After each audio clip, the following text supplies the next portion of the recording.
Hello बच्चा party. ये आप लोगों का सीरीज का नेक्स्ट टॉपिक है एसी एंड ईएमआई। तो आज हम लोग एसी एंड ईएमआई का क्वेश्चन डिस्कस करेंगे बच्चा। जे मेन में कौन कौन सा क्वेश्चन आया हुआ था तो उसको किस तरह से हम लोग करेंगे, उसके साथ साथ उसका कुछ कॉन्सेप्ट भी सीखेंगे यार, जिसको हम लोग इस टाइप का और सारा क्वेश्चन को बनाने के लिए अप्लाई कर सकते हैं। ओके चलो शुरू करते हैं बच्चा। यहाँ से ये पहला क्वेश्चन है तुम्हारा। The figure given below shows the LCR series circuit with two switches S1 and S2. When switch S1 is closed, keeping S2 open.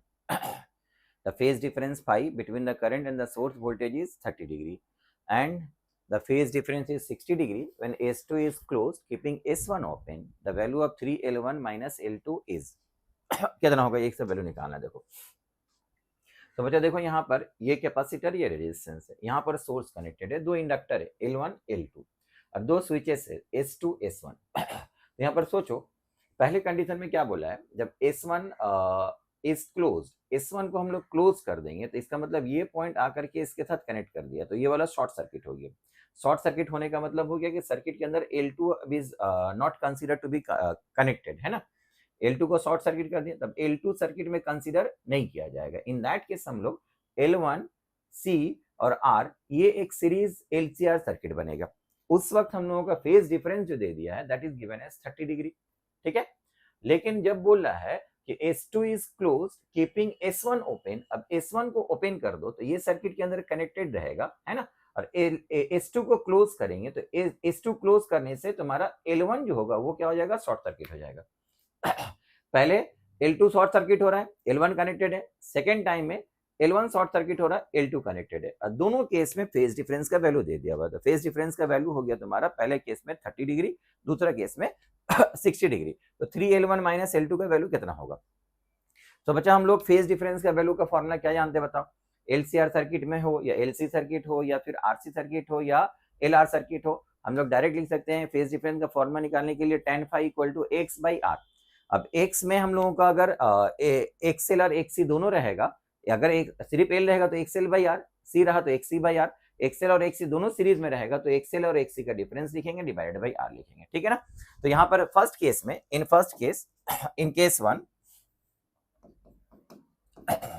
Case one अगर हम लोग फेज डिफरेंस लिखते हैं tan फाई, फाई का value 30 degree, तो tan 30 degree equal to हम लोग यहाँ लिख सकते हैं XL minus XC divided by R, ठीक है। अब अगर हम लोग यहाँ से चाहें तो R का वैल्यू और XC का वैल्यू निकाल सकते हैं। देखो यहाँ XC का वैल्यू हम लोग निकाल सकते हैं। XC का वैल्यू कितना हो जाएगा, S1 S2 R रेजिस्टेंस को ऐसे ही रहने दो, resistance given LCR circuit S1 S2 keeping phase difference is 1 30 degree 60 degree S2 ये वैल्यू निकालना है। चलो ठीक है, तो यहाँ पर हम लोग लिख रहे हैं, देखो XC का वैल्यू हम लोग निकाल सकते हैं। XC का वैल्यू जो होगा that will be equal to 1 by omega C, है ना। तो ओमेगा का वैल्यू देखो यहाँ सोर्स दिया हुआ है, V equal to V not sine omega T, omega is 300 ना, तो ओमेगा की जगह हम लोग यहाँ पर लिख सकते हैं 300 और C का वैल्यू दिया हुआ 100 माइक्रोफेरेड, तो ये लिखो वहां यहाँ पर 100 माइक्रोफेरेड। माइक्रोफेरेड को फेरेड में अगर कन्वर्ट कर देंगे तो 10 टू पावर माइनस 6 से मल्टीप्लाई करेंगे जो कि ऊपर चला जाएगा 10 टू द पावर 6 हो जाएगा। अब ये 10 टू द पावर 6 के लिए देखो यहाँ 2 जीरो, यहाँ 2 जीरो, 4 जीरो कैंसिल हो जाएगा, तो बचेगा कितना बताओ 100/3 इतना ओम हो गया XC का वैल्यू। तो XC का वैल्यू हम लोग को यहाँ से निकल गया, ठीक है। अब ये याद रखना है कि फर्स्ट केस में जो फेज डिफरेंस ले रहे हैं तो वहां पर XL का मतलब कौन सा L कंसीडर करेंगे। फर्स्ट केस में L1 को कनेक्ट करें, S2 को कनेक्ट, S1 कनेक्ट करें, S2 ओपन रखें। S1 कनेक्ट करने का मतलब ये शॉर्ट सर्किट हो गया, अब ये कनेक्टेड नहीं है, in that case L1 is to be connected consider.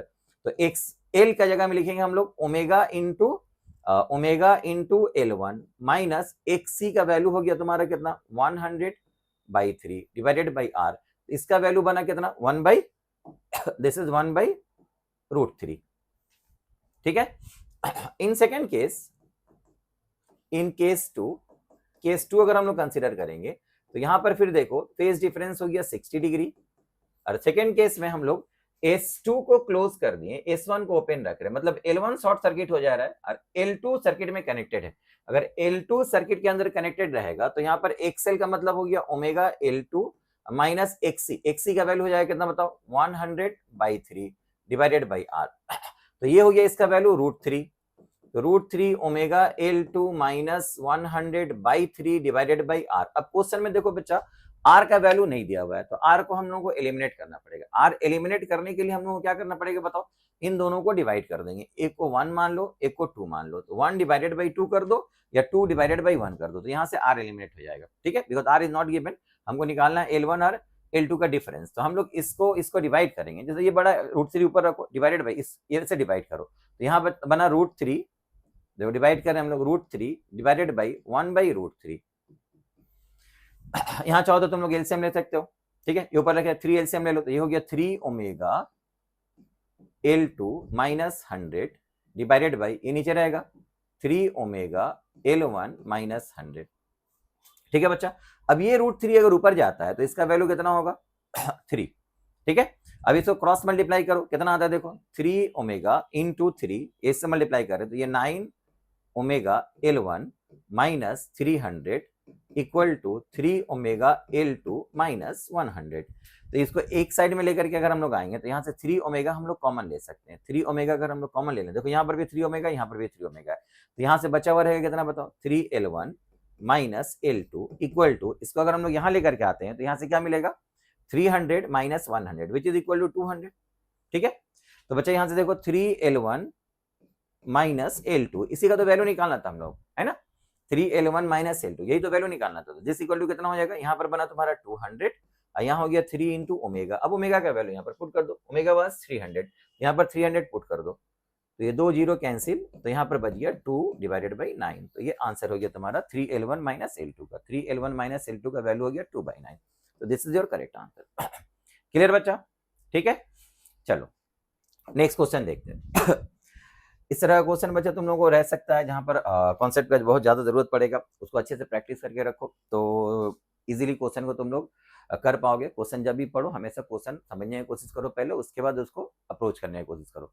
यहाँ देखो क्वेश्चन दिया हुआ तुम्हारा, a circular current carrying loop of radius capital R is placed inside a square loop of side length capital L such that they are coplanar। capital L का value R से बहुत ज्यादा, they are coplanar and their centers coincide। the permeability of the free space is mu naught। the mutual inductance between the circular loop and the square loop। तो mutual inductance या मान low self inductance अगर कोई value निकालने के लिए बोलता है तो हम लोग क्या यूज करते हैं, म्यूचुअल इंडक्टेंस के लिए हम लोग क्या करेंगे, प्राइमरी कॉइल से करंट जाएगा, उसकी वजह से सेकेंडरी कॉइल में ईएमएफ इंड्यूस्ड होता है ना। और सेल्फ इंडक्टेंस में क्या होगा, जो कॉइल से करंट जा रहा है उस कॉइल के करंट को चेंज करने की वजह से खुद के अंदर का ईएमएफ इंड्यूस्ड होता है या फ्लक्स चेंज होता है, तो वो सेल्फ इंडक्टेंस हो गया। म्यूचुअल इंडक्टेंस या सेल्फ इंडक्टेंस निकालने का तरीका क्या है, प्राइमरी कॉइल से जो करंट जा रहा है उस करंट की वजह से सेकेंडरी कॉइल का जो इंड्यूस्ड ईएमएफ होगा या फिर फ्लक्स चेंज हो रहा है, वो फ्लक्स का वैल्यू निकालो। Flux linked with the secondary coil due to the current through the primary coil, वो वैल्यू कितना हो रहा है वो निकालो। उसके बराबर हम लोग क्या लिख सकते हैं बोलो, सेकेंडरी कॉइल का फ्लक्स जब पता चल जाएगा तो that equal to what we can write, m into I। I is the current through the primary coil, तो current through the primary coil दोनों साइड से कैंसिल हो जाएगा, m का वैल्यू निकल जाएगा। ठीक है, तो यहाँ पर तुमको क्वेश्चन में क्या दिया हुआ देखो, एक सर्कुलर लूप है ऑफ रेडियस कैपिटल R। हम लोग मान लेते ये एक सर्कुलर लूप है, सपोज ये एक सर्कुलर लूप है जिसका रेडियस बता दिया कितना capital R, is placed inside a circular loop of radius capital R is placed inside a square loop। अच्छा, स्क्वायर लूप के अंदर ये रखा हुआ है, तो स्क्वायर लूप बड़ा बनाओ, सर्कुलर लूप को छोटा करो। ये हो गया स्क्वायर लूप, ये स्क्वायर लूप को बड़ा बनाओ, इसके अंदर एक सर्कुलर लूप रखो, दोनों का सेंटर एक ही जगह, इसका रेडियस कैपिटल R बोल दिया, इसका लेंथ L बोल दिया, और एल का वैल्यू तुम्हारा कैपिटल आर के कंपैरेटिवली बहुत ज्यादा है। इन दैट केस इसके अराउंड ये जो रीजन कंसीडर करेंगे, इस रीजन को हम लोग very small, it is suppose to be point, एक पॉइंट की तरह। तो यहाँ पर सेंटर में जो मैग्नेटिक फील्ड होगा, ये प्राइमरी कॉइल, इसमें से करंट जा रहा आई, इस करंट की वजह से सेकेंडरी कॉइल के अंदर जो फ्लक्स लिंक्ड होगा, flux linked with the secondary coil जो होगा, flux link with the secondary coil जो होगा, that will be equal to, यहां पर जो मैग्नेटिक फील्ड हो रहा वो इस करंट की वजह से हो रहा है, इस लूप से जो करंट जा रहा है ना, वो मैग्नेटिक फील्ड अगर हम लोग बी कंसीडर करते हैं तो B into area of this secondary coil का एरिया हो जाएगा तुम्हारे कितना बताओ, pi into capital R square. ये हो गया तुम्हारा flux linked with the secondary coil due to the current through the primary coil. ठीक है, तो अब यहाँ पर जो magnetic field at this centre हो रहा है बच्चा इस लूप के लिए, स्क्वायर लूप के लिए, तो उस स्क्वायर लूप के लिए मैग्नेटिक फील्ड का यहाँ पर फॉर्मूला बताओ क्या होगा। इस स्क्वायर लूप के लिए हम लोग मैग्नेटिक फील्ड निकाल सकते हैं। मैग्नेटिक फील्ड निकालने के लिए हम लोग इसका डायरेक्ट फॉर्मूला याद रखेंगे। स्क्वायर लूप के लिए और इक्विलेटरल ट्रायंगल के लिए और फिर रेगुलर हेक्सागोन के लिए, ये सारा वैल्यू तुम लोगों को याद रहना चाहिए। ठीक है, तो स्क्वायर लूप के लिए यहाँ पर वैल्यू जो आएगा वो म्यू नॉट बाई 4 पाई आएगा and this becomes equal to 8√2 I divided by L, length of each side, length of each side of the square loop is L. ठीक है, तो अगर ये होगा तुम्हारा हो गया तुम्हारा स्क्वायर लूप के लिए तो 8√2 आई बाई एल होगा। यही वाला अगर इक्विलेटरल ट्रायंगल हो जाता mu naught by 4 pi 18 I by L होता है ना। अगर तुम्हारा मान लो रेगुलर हेक्सागोन हो जाता तो इसका वैल्यू म्यू नॉट बाई 4 पाई यहाँ पर होता 4√3 आई बाई एल होता। L is the length of each side. तो ये तीन के लिए हम लोग तो बच्चा डायरेक्ट याद रखेंगे, otherwise n number of polygons के लिए हम लोग जनरल फॉर्मूला जानते हैं, वहां पर n number of sides put करके वहां से निकाल सकते हैं हम लोग। ठीक है, तो mu naught by 4 pi 4n I by L tan theta into sine theta, वहां से हम लोग कैलकुलेट करते हैं 10 pi by n sine pi by n, n का वैल्यू पुट करके वहां से निकाल सकते हैं। खैर जो भी हो, स्क्वायर लूप के लिए इसके सेंटर में जो मैग्नेटिक फील्ड होता है, एक करंट अगर फ्लो करता है उसका सेंटर में जो मैग्नेटिक फील्ड होता है, उस मैग्नेटिक फील्ड का डायरेक्ट फॉर्मूला हम लोग ये याद रखेंगे, mu naught by 4 pi 8√2 I by L. Otherwise हम लोग निकाल सकते हैं, निकालने में तुम लोग का टाइम ज्यादा लगेगा, इसलिए हम लोग को याद रखेंगे इनटू पाई आर स्क्वायर। ठीक है, अब ये जो magnetic flux link with secondary coil मिलेगा, इस सेकेंडरी कॉइल की जगह म्यूचुअल इंडक्शन के लिए हम लोग क्या लिखेंगे, M into I. I is the current through the primary coil, primary coil ये था जिसका करंट आई था, ये आई यहाँ पर लिख दो। तो ये करंट देखना ऑलवेज बोथ साइड से कैंसिल हो जाएगा। ये कैंसिल होने के बाद जो एम पड़ा हुआ है वही तुम्हारा म्यूचुअल इंडक्टेंस हो गया। यहाँ से म्यूचुअल इंडक्टेंस कितना हो जाएगा बताओ, ये पाई इसके साथ कैंसिल होगा, 4 इसके साथ कैंसिल करो, 2 हो गया, तो it becomes 2√2 mu naught r square divided by L, mu naught r square divided by L. तो करेक्ट आंसर तुम्हारा आ जाएगा म्यूचुअल इंडक्टेंस के लिए 2√2 mu naught r square, 2√2 mu naught r square by L. तो ये हो गया तुम्हारा करेक्ट आंसर। क्लियर बच्चा, जब भी इस तरह का क्वेश्चन दिया हुआ रहेगा म्यूचुअल इंडक्टेंस निकालने के लिए तो हमेशा याद रखना प्राइमरी कॉइल से जो करंट जा रहा है उस करंट की वजह से सेकेंडरी कॉइल के साथ जो फ्लक्स एसोसिएटेड हो रहा है वो फ्लक्स हम लोग निकालेंगे, flux linked with the secondary coil due to the current through the primary coil. वो फ्लक्स का वैल्यू जैसे ही पता चल जाएगा तो इसकी जगह हम लोग क्या लिखेंगे, एम इंटू आई। आई यहाँ पर याद रखना current is the current through the primary coil, because primary coil की करंट की वजह से सेकेंडरी कॉइल का फ्लक्स एसोसिएटेड होता है, लिंक्ड होता है। तो यहाँ से ये current through the secondary coil both side से हम लोग कैंसिल कर सकते हैं, तो एम का वैल्यू तुम्हारा यहाँ पर मिल जाएगा। वैसे ही अगर हम लोग सेल्फ इंडक्टेंस निकालना चाहें तो सेल्फ इंडक्टेंस के लिए क्या होगा, करंट थ्रू द कॉइल, उसी कॉइल के करंट की वजह से उसके अंदर फ्लक्स चेंज होगा, ईएमएफ इंड्यूस्ड होगा, तो खुद के करंट की वजह से उसका जो फ्लक्स होगा वो फ्लक्स कितना होता है वो फ्लक्स निकालेंगे, उसके बाद उससे लिखेंगे एल इंटू आई फ्लक्स की जगह में, तो आई बोथ साइड से कैंसिल हो जाएगा, वहां से एल का वैल्यू निकल आएगा। ठीक है, तो हम लोग self inductance and mutual inductance जब भी अगर निकालने के लिए बोलेगा तो इस तरह से कैलकुलेट कर सकते हैं। नेक्स्ट क्वेश्चन देखो, ये क्वेश्चन बच्चा दिया हुआ तुम लोगों को, an inductor of 10 milli henry capacitor 0.1 microfarad and resistance 100 ohm are connected in series across an AC power supply 220 volt 70 hertz. The power factor of the given circuit is 0.5. The difference in inductive reactance and capacitive reactance is दिया हुआ है। तो inductive reactance and capacitive reactance का अगर हम लोग value का difference निकालें, एक सेल और एक सी का डिफरेंस निकालें, तो ये डिफरेंस तुम्हारा इतना आ रहा है √3 अल्फा, तो अल्फा का वैल्यू कितना होगा ये निकालो। ठीक है, तो बच्चा देखो इसको अगर हम लोग क्विकली अप्रोच करना चाहें तो एक्सेल और एक्सी का डिफरेंस निकालने के लिए हम लोगों के पास बहुत छोटा सा फॉर्मूला जो होता है वो फेज डिफरेंस अगर हम लोग मान लेते हैं फाई होगा, तो फाई इक्वल टू हम लोग लिख सकते हैं एक्सेल और एक्सी का डिफरेंस, as we don't know XL या एक्सी कौन सा बड़ा है, तो उसके अकॉर्डिंगली हम लोग कोई भी मान लेते हैं। डिफरेंस निकालने के लिए बोल रहा है, एक्सेल और एक्सी का डिफरेंस डिवाइडेड बाई आर होगा ना। ठीक है, तो ये हो गया तुम्हारा फेज फैक्टर फाई। अगर फेज फैक्टर फाई का वैल्यू पता होता तो आर देखो रेजिस्टेंस तुम लोगों का यहाँ पर दिया हुआ है ना, तो अगर ये रेजिस्टेंस का वैल्यू यहाँ पर पुट करते हैं तो क्रॉस मल्टीप्लाई कर दो, एक्सएल माइनस एक्सी का वैल्यू निकल गया, ये तो निकालना था तुम लोगों को, है ना। तो ये फाई का वैल्यू कैसे पता चलेगा, ये फाई का वैल्यू निकालने के लिए तुम लोगों को एक चीज और दिया हुआ है and that is called what, power factor, है ना। तो पावर फैक्टर हो गया तुम्हारा कॉस फाई, कॉस फाई से हम लोग फाई का वैल्यू निकाल लेंगे, वो फाई का वैल्यू यहाँ पर पुट कर दो। तो बच्चा कॉस फाई निकालने के लिए हम लोग का फॉर्मूला क्या था बताओ, this is equal to cos phi equal to तुम्हारा हो जाएगा अच्छा cos फाई तो दिया ही हुआ है, निकालने की क्या जरूरत है, cos फाई का वैल्यू तो पावर फैक्टर तुम लोगों को दे दिया हुआ है ना। तो देखो power factor of the given circuit is 0.5, तो पावर फैक्टर अगर 0.5 मतलब हाफ हो गया, तो फाई का वैल्यू कितना हो गया बताओ, 60 डिग्री। तो यहाँ पर हम लोग 60 डिग्री लिख देंगे। अगर ये 60 डिग्री लिखते हैं, ये 60 डिग्री लिखते हैं, तो यहाँ एक्सएल और एक्सी का डिफरेंस हो गया और आर का वैल्यू 100 हो गया।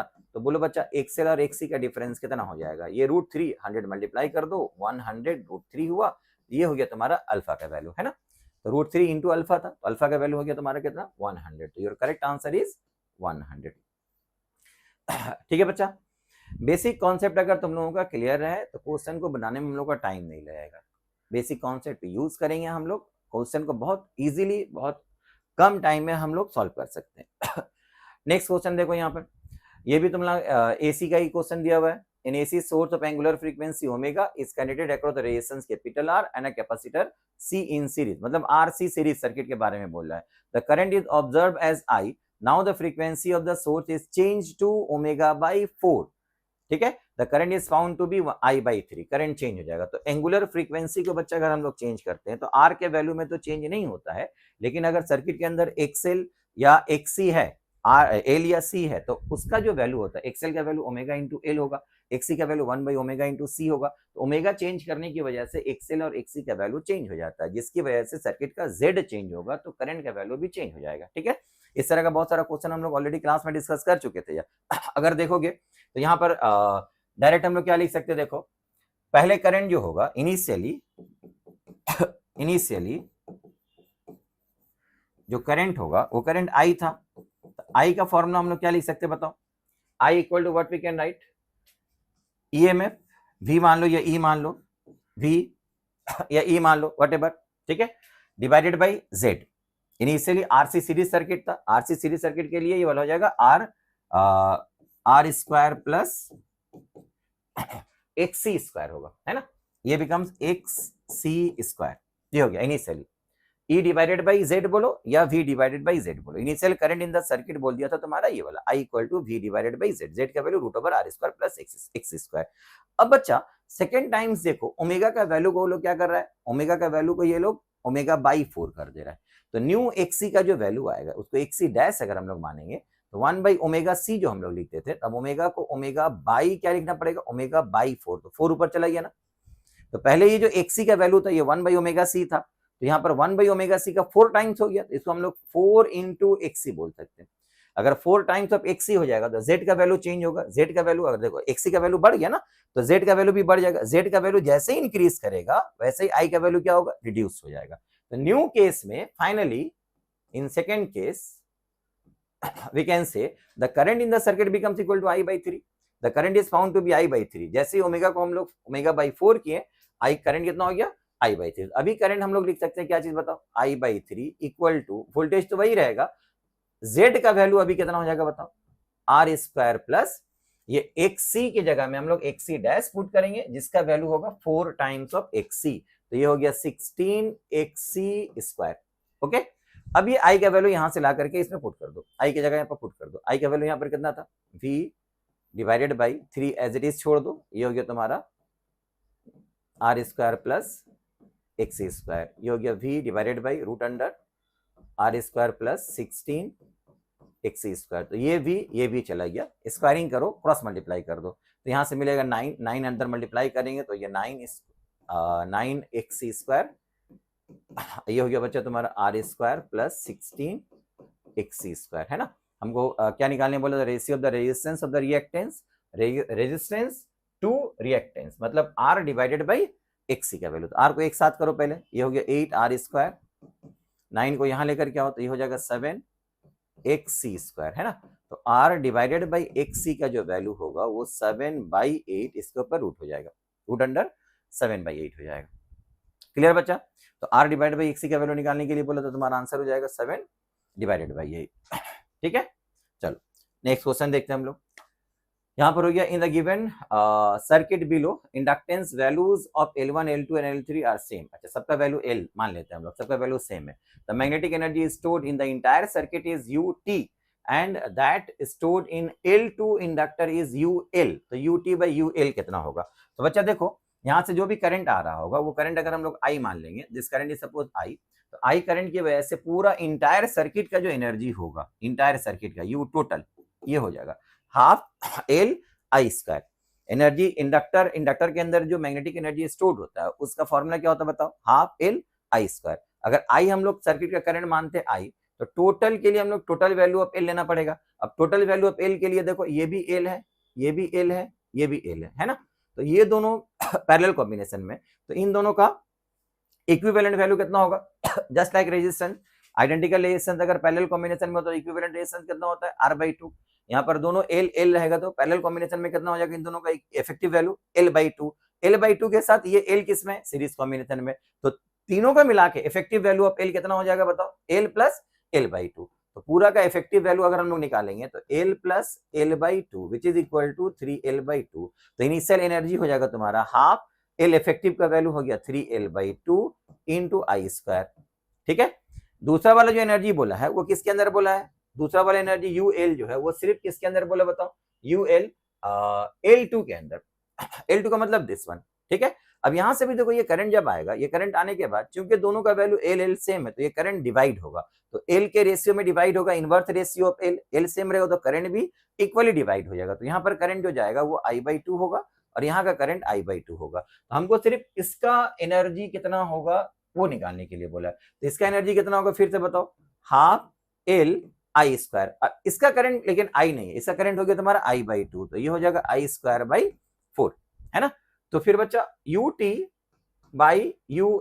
यही तो रेशियो निकालने के लिए बोला। ये रेशियो कितना आ जा रहा है बताओ, UT/UL डिवाइड करेंगे तो Li² कैंसिल हो जा रहा है, Li² दोनों में कैंसिल हो जाएगा, तो उसको बात दे दो। यहाँ पर क्या बचा 3/4 है ना, यहाँ हो गया 3/4 और यहाँ पर बचा कितना बताओ 1/8। L² तो कैंसिल हो जाएगा 1/8, तो यहाँ पर लिखेंगे 1/8, 8 ऊपर चला गया, तो 4 से इसको कट करो 2 होगा, answer is 6।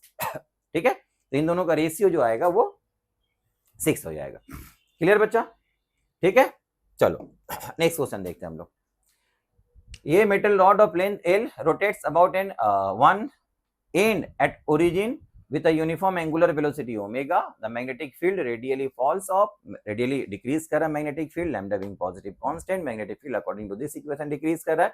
The induced EMF neglecting the centripetal force on the electrons in the rod is, induced EMF कितना होगा ये निकालने के लिए बोला। तो बच्चा अगर ये रॉड मान लो अबाउट दिस पॉइंट, ये रॉड अगर मान लो ऐसे अबाउट दिस पॉइंट, ये एक्सिस मान लो, ठीक है, ये एक्सिस मान लो। अब ये रॉड अबाउट दिस एक्सिस ऐसे रोटेट कर रहा है विद एंगुलर स्पीड ओमेगा, तो इसका हर एक लेंथ में देखो बी अगर कांस्टेंट रहता तो बी कांस्टेंट रहेगा, तो अबाउट दिस एक्सिस अगर ये रोटेट करता तो उसके लिए हम लोग जानते हैं कि इंड्यूस्ड ईएमएफ का जो फॉर्मूला होगा वो कितना हो जाएगा बताओ, half B omega L square. ये डायरेक्ट हम लोग यूज कर सकते हैं, लेकिन उसके लिए बी का वैल्यू क्या होना चाहिए था, कांस्टेंट होना चाहिए। बी का वैल्यू कांस्टेंट होना चाहिए था वहां पर, बी का वैल्यू वहां पर कांस्टेंट होना चाहिए था, ठीक है। लेकिन यहाँ पर बी का वैल्यू चूंकि कांस्टेंट नहीं है, तो इन दैट केस हम लोग क्या करना पड़ेगा बताओ, यहाँ से आर डिस्टेंस में मैग्नेटिक फील्ड का वैल्यू देखो, R according to R radially उसका बी का वैल्यू चेंज हो रहा है, तो आर डिस्टेंस में यहाँ पर जो मैग्नेटिक फील्ड है that magnetic field is B, ठीक है। तो ये आर डिस्टेंस में अगर हम लोग यहाँ पर वेरी स्मॉल लेंथ कंसीडर करते हैं, this length is d r, तो इस डी आर लेंथ के अक्रॉस जो इंड्यूस्ड ईएमएफ होगा that induced EMF will be equal to B we L, L की जगह हम यहाँ डी आर लिखेंगे ना, तो ये हो गया B v into D r, है ना।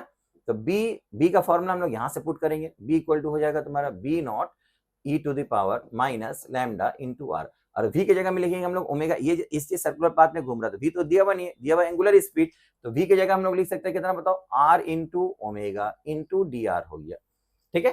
तो ये वेरी स्मॉल लेंथ के अक्रॉस इंड्यूस्ड ईएमएफ कितना हो ये पता चल गया। अब इंटायर लेंथ के लिए तुमको क्या करना पड़ेगा बताओ, we have to use calculus, तो इंटीग्रेशन यूज करो।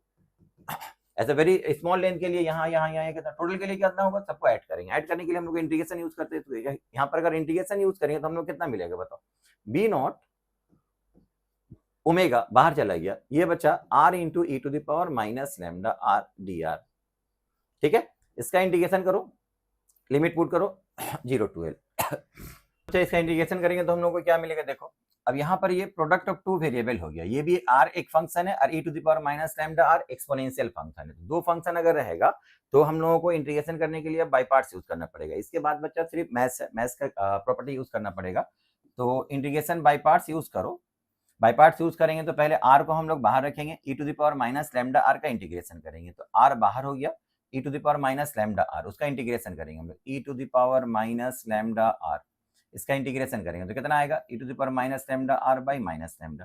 ठीक है, तो ये हो गया तुम्हारा इसका इंटीग्रेशन, r बाहर रखें, इसका इंटीग्रेशन हो गया, तो यहाँ पर लिमिट पुट कर दो 0 to l। अब बाई पार्ट्स में क्या करते हैं बताओ, पहले इस फंक्शन को बाहर रखे, इसका इंटीग्रेशन किए, फिर माइनस, अब जिस फंक्शन को पहले बाहर रखे तो उसका डिफरेंशिएशन करेंगे, r का डिफरेंशिएशन, तो r का डिफरेंशिएशन होगा dr बाई dr, तो dr by dr equal to 1, dr by dr 1, और इंटीग्रेशन करेंगे, जो फंक्शन पहले इंटीग्रेशन किए थे उसका इंटीग्रेशन होता है ना, ठीक है, इसका इंटीग्रेशन करेंगे, जो आएगा यहां से जो वैल्यू आएगा उसका हम लोगों को फिर से इंटीग्रेशन करना पड़ता है ना, 0 to l with respect to r integration करते हैं। ये हो गया बच्चा तुम्हारा ये पूरा का बाई पार्ट्स। बाई पार्ट्स का जस्ट प्रॉपर्टी यूज करो, बाई पार्ट्स का प्रॉपर्टी यूज करो और लिमिट पुट कर दो, और कुछ नहीं करना है, बी नॉट ओमेगा, यहां से अगर अपर लिमिट एल पुट करते हैं तो L into e to the power L into e to the power minus lambda L divided by minus lambda, और जीरो पुट करते तो e to the power zero तो जीरो 1 हो जाएगा, लेकिन यहाँ पर जीरो पुट करेंगे आर के जगह में जीरो, तो जीरो इंटू समथिंग पूरा जीरो हो जाएगा, तो ये वाला पार्ट कैंसिल हो गया, तो इसको छोड़ दो, इसका पार्ट खत्म हो गया। अब इसके बारे में सोचो, इसके बारे में सोचो, तो यहाँ पर हो गया तुम्हारा 0 to l D R by R 1 होगा, e to the power minus lambda R का इंटीग्रेशन होगा e to the power minus lambda R divided by minus lambda into D R. ठीक है, अभी इसका फर्दर इंटीग्रेशन करना पड़ेगा, अब e to the power minus lambda R का इंटीग्रेशन फिर से बोलो कितना होगा, B naught omega L into e to the power minus lambda R divided by minus lambda minus, ये फिर से होगा e to the power minus lambda R divided by minus lambda, एक माइनस लैम्डा पहले से है तो ये मल्टीप्लाई करें तो लैम्डा स्क्वायर हो जाएगा, और यहाँ पर लिमिट पुट कर दो, दिस इज 0 to l। ठीक है, तो ये बना तुम्हारा B naught omega lambda e to the power minus lambda r, sorry not lambda r, तो लिमिट पुट करें ना तो आर की जगह में एल पुट करना पड़ेगा, यहाँ पर आर की जगह में तो हम लोग लिमिट पुट कर दे रहे हैं ना, आर की जगह में लिमिट पुट कर देंगे, तो ये आर की जगह में कितना हो जाएगा बताओ, आर लैम्डा एल हो जाएगा, this is lambda L, this one is also lambda L. Okay, अब यहाँ पर लिमिट पुट करने से कितना मिलेगा बताओ, पहले एल पुट करेंगे तो ये हो जाएगा e to the power minus lambda L divided by lambda square, फिर माइनस जीरो पुट करेंगे तो ई टू द पावर 0 1 हो जाएगा, तो ये माइनस से मल्टीप्लाई करें तो minus minus plus 1 by lambda square होगा।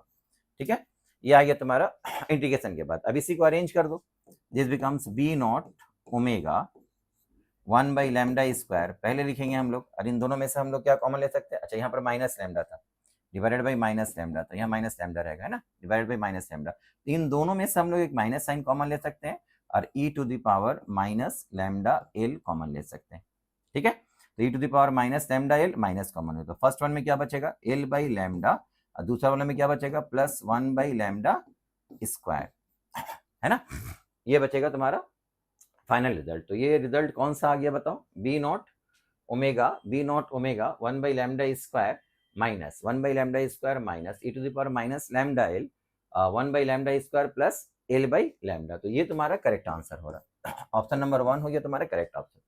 ठीक है, तो इसमें बच्चा बेसिकली मैथ्स था, मैथ्स का by parts, but most important thing जो था वो हम लोग स्टार्ट कैसे करेंगे, यहाँ से अगर वेरिएबल मैग्नेटिक फील्ड दिया हुआ रहेगा वेरी स्मॉल लेंथ के लिए हम लोग इंड्यूस ईएमएफ निकालेंगे, फिर इंटीग्रेशन करेंगे, बाकी कम मैथ्स का इंटीग्रेशन करना है। लेकिन अगर यही यूनिफॉर्म मैग्नेटिक फील्ड दिया हुआ रहता तो फिर हम लोग यहाँ से डायरेक्ट फॉर्मूला क्या लिख सकते थे बोलो, half B omega L square, है ना, तो उसका दोनों पॉइंट के बीच में, इन दोनों पॉइंट के बीच में इंड्यूस्ड ईएमएफ कितना होगा, इसका लेंथ अगर हम लोग एल कंसीडर करते तो डायरेक्ट हमारा क्या आता, half B omega L square, ये हो गया इन दोनों पॉइंट के बीच का इंड्यूस्ड ईएमएफ।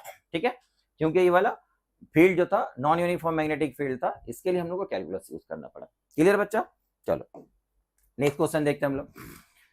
ये वापस से एसी सर्किट का क्वेश्चन दे दिया हुआ है, series LCR circuit with R का वैल्यू, एल का वैल्यू दिया हुआ है, सी का वैल्यू दिया, is connected to a variable frequency AC source, the inductive reactance at resonance frequency is, तो inductive reactance at resonance frequency अगर निकालना है तो इंडक्टिव रिएक्टेंस का बच्चा वैल्यू होता है XL, है ना, इंडक्टिव रिएक्टेंस XL हो गया, तो XL इक्वल टू हम लोग क्या लिखेंगे ओमेगा एल, क्योंकि यहाँ पर फ्रीक्वेंसी रेजोनेंस फ्रीक्वेंसी बोल दिया, तो रेजोनेंस फ्रीक्वेंसी ओमेगा नॉट की जगह हम लोग क्या लिख सकते हैं 1 बाई एल सी, ये एल हो गया, अब इसको रूट के अंदर लेकर के आएंगे तो इट बिकम्स एल बाई सी, यही ना, XL का वैल्यू कितना हो गया, रेजोनेंस कंडीशन में रूट अंडर एल बाई सी। अब एल का वैल्यू सी का वैल्यू जो दिया हुआ यहाँ पर पुट कर दो। एल दिया हुआ तुम्हारा कितना देखो 1.6 हेनरी और सी का वैल्यू दिया हुआ तुम्हारा कितना 40 माइक्रोफेरेड। तो यहाँ पर 40 कर दो, माइक्रोफेरेड के लिए 10⁶ ऊपर चला जाएगा, है ना, ये हो गया। ठीक है, तो एक जीरो बच्चा इसके साथ कैंसिल करो 10⁵ होगा और एक जीरो इसके साथ कैंसिल करो, एक जीरो इसके साथ कैंसिल करो तो 16 होगा। तो 16/4 मतलब 4 और 4 स्क्वायर रूट के बाहर निकलेगा 2 होगा। ठीक है, 2 जीरो बच्चा यहां से चला गया तो 2 जीरो यहां पर बचा हुआ, 2 जीरो के लिए बाहर कितना निकलेगा 4 जीरो बचा तो 10⁻² बाहर निकलेगा, है ना। तो एक्सेल का जो वैल्यू आ जाएगा यहां से हम लोग लिख सकते हैं 200 ओमेगा, सॉरी एक्सेल का वैल्यू है 200 ओमेगा हो जाएगा। ठीक है, क्लियर हुआ। ये एक जीरो यहां कैंसिल किए तो 10⁵ हो गया और एक जीरो यहां से कट जाएगा तो 10⁴ हो गया, वो बाहर निकलेगा 10⁻² होगा और यहाँ 16/4 हो गया, 16/4 मतलब 4, 4 का स्क्वायर रूट 2, तो 2 × 10⁻² मतलब 200 ओम हो जाएगा। क्लियर बच्चा, ठीक है। चलो नेक्स्ट क्वेश्चन देखते हैं हम लोग। ये फिर से तुम्हारा EMI का क्वेश्चन आ गया, देखो a circular loop of radius 20 centimetre and resistance 2 ohm is placed in a time varying magnetic field B, time अब फिर तो magnetic field वेरिएबल आ गया, at t = 0 for the plane of the loop being perpendicular, for the plane of the loop being perpendicular to the magnetic field, and the induced current in the loop at t = 3 second is alpha by 50. take the value of alpha कितना होगा, take pi = this one।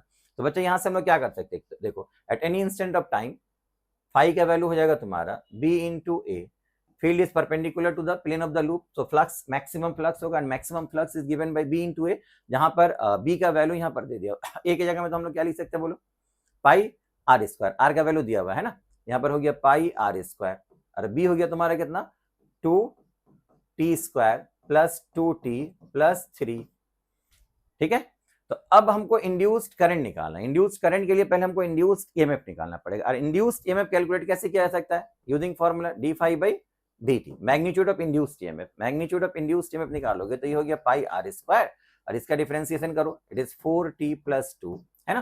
तो eight, ये तो बच्चा induced EMF हो गया, this is induced EMF. तो eight t = 3 second, या फिर तुम लोग पहले करंट का फॉर्मूला लिख लो, करंट का फॉर्मूला लिख लो, कितना आता है यहां से देखो, करंट जो होगा इंड्यूस्ड ईएमएफ ये है, देयरफॉर इंड्यूस्ड करंट जो होगा equal to E divided by resistance. Resistance को हम लोग R1 मान लेते हैं, ठीक है, रेडियस को हम लोग कैपिटल R माने, तो ये बना तुम्हारा कितना बताओ, pi capital R square by R1 into 4t + 2। यहाँ लिखो एट t = 3 सेकेंड। करंट निकालने के लिए जो बोला है वैल्यू हम लोग को α/50 कब दिया हुआ, एट t = 3 सेकेंड। तो टी का वैल्यू यहाँ पर 3 पुट कर देंगे, टी का वैल्यू 3 पुट करेंगे, यहाँ पर सब बाकी सब वैल्यू पुट करो, 22/7। रेडियस दिया हुआ तुम्हारा 20 सेंटीमीटर, तो ये 0.2 मीटर होगा, 0.2 का स्क्वायर हो गया, तो 0.2 × 0.2 हो गया, डिवाइडेड बाई R1। R1 का वैल्यू हो गया बच्चा resistance, resistance is given as 2 ohm, resistance 2 ohm, ये 2 ओम हो गया। यहाँ टी का वैल्यू अगर हम लोग 3 पुट करेंगे तो 3 4 = 12 + 2 14 हो गया, यहाँ पर 14 आ गया। ठीक है, तो यहाँ 7 × 2 14 होगा, यहाँ 14 कैंसिल हो गया। ठीक है, तो अभी इसको मल्टीप्लाई करना हम लोग, कितना होगा बोलो, 2 2 = 4, 4 के साथ इसको मल्टीप्लाई कर देंगे तो ये हो जाएगा 88। और ये दो पॉइंट है, दो पॉइंट की वजह से यहाँ पर हो जाएगा तुम्हारा 0.8। ठीक है, 0.88 को अगर हम लोग चेंज करते हैं तो इसको हम लोग लिख सकते हैं 88/100।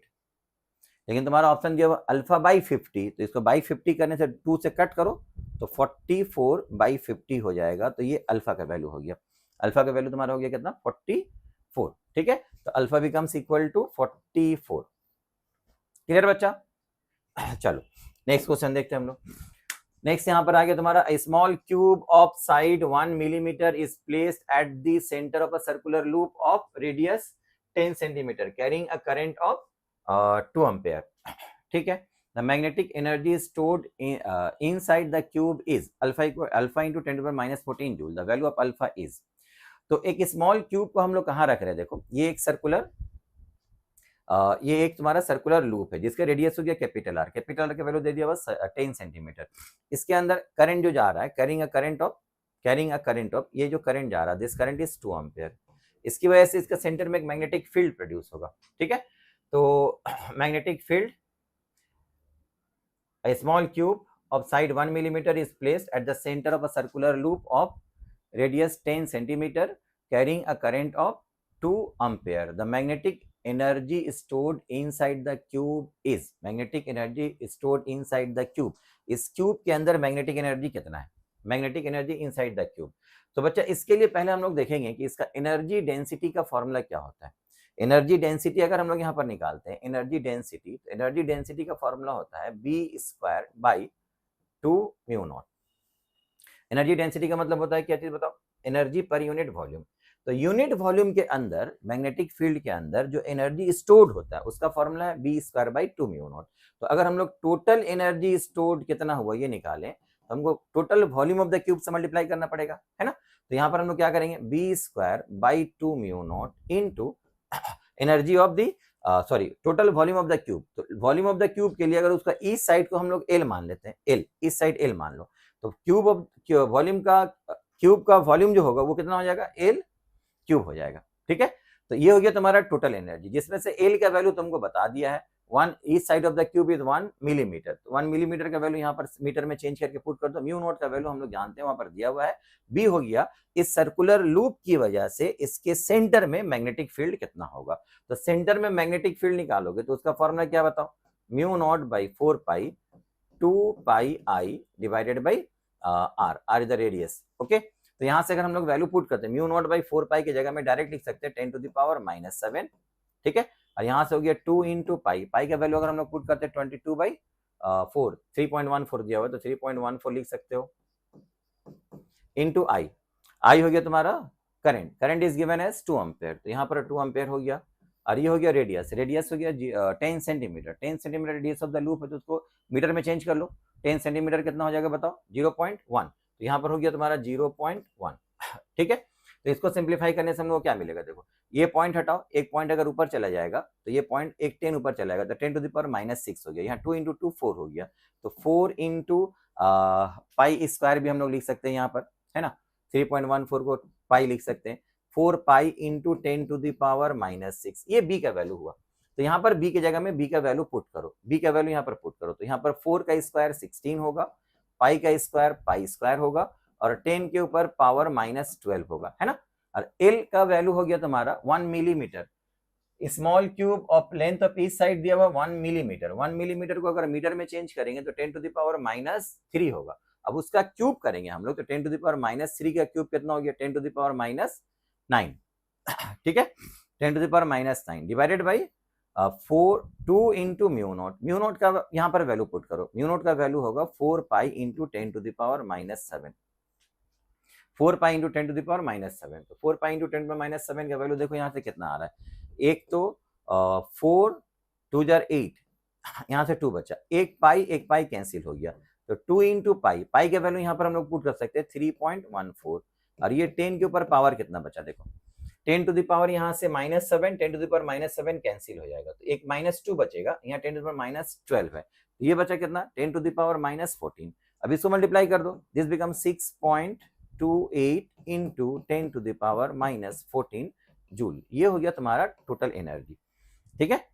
Total energy linked with the cube, अगर हम लोग बोलेंगे क्यूब के अंदर जो टोटल मैग्नेटिक एनर्जी है वो हो गया 6.28 इंटू 10⁻⁻14, और यहाँ दिया हुआ अल्फा इंटू 10⁻⁻14, तो अल्फा का जो वैल्यू आएगा वो हो गया तुम्हारा 6.28, तो 6.28 बच्चा ये रहा तुम्हारा करेक्ट आंसर 6.28। क्लियर बच्चा, ठीक है।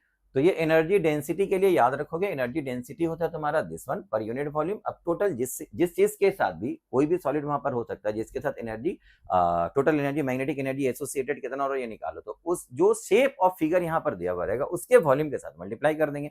यहाँ चाहिए क्यूब था तो क्यूब के वॉल्यूम के साथ मल्टीप्लाई कर दिए, यहाँ अगर कोई दूसरा कंडक्टर रहता, स्फेयर रहता या कोई और चीज रहता, तो उसके वॉल्यूम के साथ मल्टीप्लाई करते हैं हम लोग एनर्जी डेंसिटी को, तो उसका टोटल एनर्जी वहां से निकल आता। क्लियर बच्चा, ठीक है। चलो नेक्स्ट क्वेश्चन देखते हैं। ये क्वेश्चन फिर से देखो, एसी का क्वेश्चन आ गया, LCR series circuit driven with ERMS equal to 90 volt at frequency F equal to 30 hertz, resistance 80 ohm and inductance with inductive reactance XL का वैल्यू दे दिया हुआ, कैपेसिटेंस कैपेसिटिव रिएक्टेंस XC का वैल्यू भी दिया हुआ, the power factor of the circuit is कितना होगा। तो पावर फैक्टर का मतलब हो गया बच्चा cos फाई, है ना। अब फाई का वैल्यू तुमको पता चल जाएगा तो पावर फैक्टर भी पता चल जाएगा। अब एक्सएल एक्सीआर ये अगर कभी भी दिया हुआ है तो वहां फाई का वैल्यू हम लोग डायरेक्ट निकाल सकते हैं। कैसे यूज कर सकते हैं हम लोग, ये जो tan फाई था, tan फाई, ये याद रखना, एक्सएल एक्सी का डिफरेंस डिवाइडेड बाई आर, ठीक है। अगर एक्सएल और एक्सी दोनों रहता है कभी एलसीआर सीरीज सर्किट में, तो एक्सएल और एक्सी में जो बड़ा रहेगा वो पहले लिखो, एक्सएल और एक्सी का डिफरेंस डिवाइडेड बाई आर। तो यहां से तो डायरेक्ट हम लोग फाई निकाल सकते हैं, because XL and XC are given ना। देखो एक्सएल का वैल्यू 20 और एक्सी का वैल्यू 80, तो इन दोनों का डिफरेंस कितना हो जाएगा, इन दोनों का डिफरेंस हो गया 60 डिवाइडेड बाई आर का वैल्यू 80, तो ये बन गया 3/4। 3/4 का मतलब हो गया फाई इक्वल टू 37 डिग्री, है ना। tan फाई इक्वल टू 3/4, तो फाई का वैल्यू 37 डिग्री। अब यहां पर पुट कर दो, दिस बिकम्स cos 37 डिग्री, और cos 37 डिग्री का वैल्यू होता है 4/5, है ना। 4/5 का मतलब हो गया 0.8, तो योर पावर फैक्टर बिकम 0.8, तो 1 इज द फर्स्ट आंसर। ठीक है बच्चा, चलो नेक्स्ट क्वेश्चन देखते हैं हम लोग। A square loop of side 2 centimeter is placed in a time varying magnetic field with magnitude b as b equal to 0.4 sin this one, ठीक है। चलो टाइम varying magnetic field दे दिया हुआ है। The normal to the plane of the loop, the normal to the plane of the loop makes an angle of 60 degree with the magnetic field. Normal to the plane of the loop makes an angle of 60 degree with the magnetic field. The maximum induced EMF produced in the loop is, maximum induced EMF produce in the loop कैसे निकालेंगे। तो flux link with the loop जो होगा, flux का value वो कितना हो जाएगा बताओ, flux equal to B into A, है ना। तो ये हो गया B into A into cos angle between B vector and A vector, area vector और बी वेक्टर के बीच में। एरिया वेक्टर का डायरेक्शन हमेशा perpendicular to the plane of the loop होता है, perpendicular to the plane of the loop normal vector जो होता है उसके साथ मैग्नेटिक फील्ड कितना एंगल बनाए, 60 डिग्री। तो यहाँ बी डॉट ए होता है, उसको ब्रेक करेंगे तो B into A into cos 60 degree हो जाएगा, ये फ्लक्स हो गया, है ना। तो अब यहाँ पर बी का फॉर्मूला तुमको दिया हुआ है, बी का टाइम वेराइंग मैग्नेटिक फील्ड कितना दिया हुआ है, 0.4 साइन 300t, ये दिया हुआ time varying magnetic field, okay, into area. अब एरिया ऑफ द लूप दे दिया हुआ तुमको, area of the loop square loop बोल दिया, स्क्वायर लूप का एरिया हम लोग लिख सकते हैं। यहाँ पर एरिया हो गया तुम्हारा ए एंड cos 60 डिग्री का वैल्यू हो गया हाफ। लेकिन बच्चा ये तुम्हारा मैग्नेटिक फ्लक्स निकला, हम तुमको निकालने के लिए क्या बोला है, मैक्सिमम इंड्यूस्ड ईएमएफ। तो अब इंड्यूस्ड ईएमएफ निकालने के लिए हमको क्या करना पड़ेगा, फाई को with respect to time differentiate करना पड़ेगा। जब भी देखना phi as a function of time चला है, वहां से इंड्यूस्ड ईएमएफ अगर निकालने के लिए बोलते हैं, ऑलवेज क्या करोगे, फाई को with respect to time differentiate कर दो। तो d phi by D t यहाँ से कितना आ जाएगा बताओ, d phi by D t इसका डेरिवेटिव करेंगे तो cos 300t होगा, और ये 300 पहले मल्टीप्लाई हो जाएगा, तो इसको भी पहले ले लो। यहाँ पर हो गया 0.4 into 300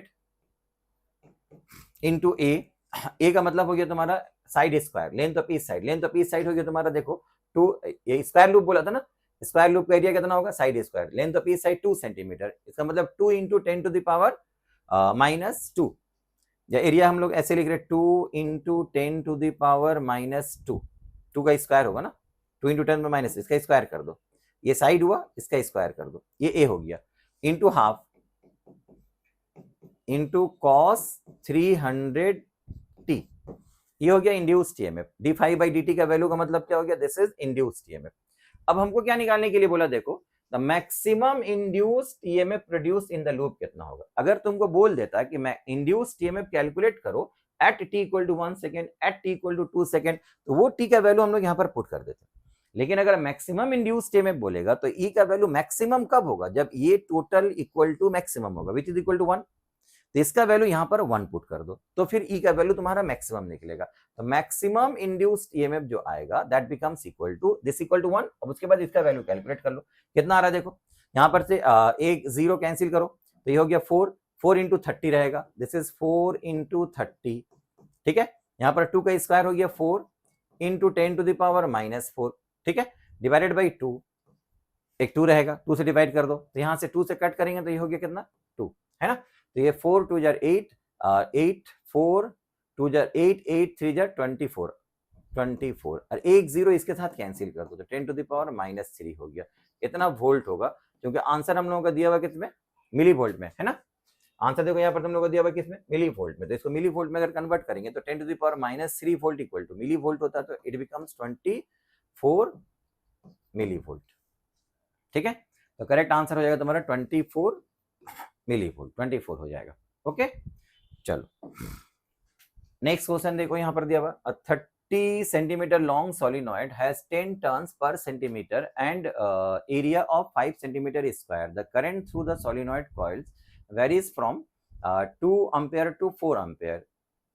In, this is not is, ये in है, इसको in कर दो, ये in होगा, ठीक है।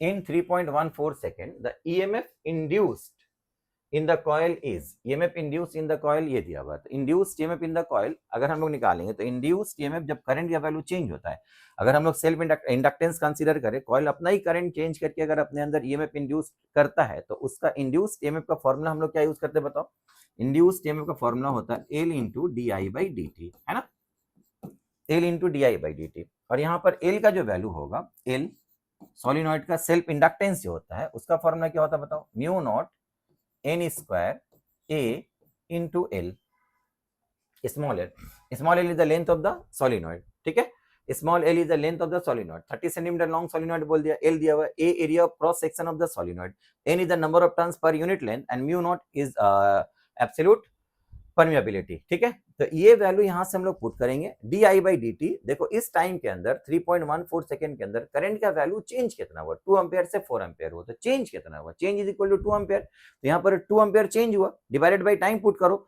इनटू L, L का वैल्यू मल्टीप्लाई कर दो, तो L इक्वल टू यहाँ से हम लोग देखो पुट कर रहे हैं, सबका वैल्यू यहाँ से पुट करो, म्यू नॉट की जगह में क्या लिख सकते हैं हम लोग, 4 pi into 10 to the power -7, mu naught का वैल्यू कितना हो गया, 4 pi into 10 to the power -7, n number of turns per unit length, number of turns per unit length यहाँ पर दिया हुआ, देखो नंबर ऑफ टर्न्स ये सब इनके सिस्टम में पुट करें, यहाँ पर number of turns per unit length कितना दिया हुआ, पर सेंटीमीटर अगर 10 टर्न्स होगा तो पर मीटर कितना हो जाएगा, इनके सिस्टम में चेंज करो, ठीक है। 1 सेंटीमीटर में नंबर ऑफ टर्न्स अगर 10 है तो 1 मीटर में कितना हो जाएगा, 100 से मल्टीप्लाई करेंगे, तो ये 100 से मल्टीप्लाई करेंगे तो 10 to the power 3 होगा, यहाँ 10 to the power 3 के ऊपर स्क्वायर करो तो 10 to the power 6 हो गया, इनटू एरिया, एरिया यहाँ पर दिया हुआ देखो तुम्हारा 5 centimetre square, area cross section of the solenoid 5 centimetre square, centimetre square को चेंज करो मीटर स्क्वायर में, 10 to the power -4 मल्टीप्लाई करेंगे हम लोग, ठीक है, इनटू लेंथ L 30 सेंटीमीटर, तो 30 सेंटीमीटर को चेंज करेंगे तो 30 इंटू 10 to the power -2 होगा,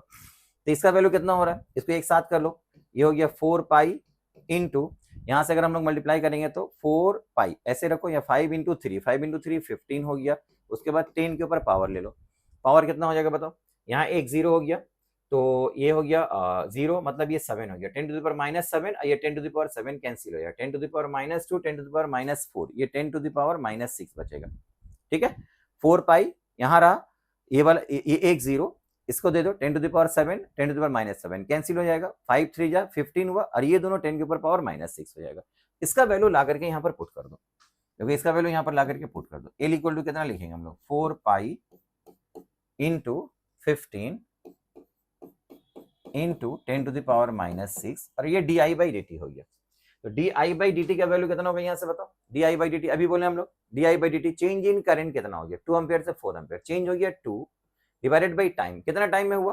3.14, ये 3.14 को हम लोग 3.14 नहीं लिख करके पाई लिख सकते हैं, ठीक है, अगर हम लोग पाई लिखते हैं तो यहाँ से देखो ये पाई कैंसिल हो जाएगा, दोनों पाई कैंसिल हो जाएगा, ठीक है, तो यहाँ से मल्टीप्लाई करके देखो कितना आता है, 15 इंटू 4 60, 60 इंटू 2 120, तो ये हो गया 120 इंटू 10 to the power -6, अब एक 0 कैंसिल करो, बिकॉज यहाँ पर देखो क्या दिया हुआ, 10 to the power -5 दिया हुआ, 10 to the power -5 करेंगे तो ये हो गया 12 into 10 to the power -5 volt, okay.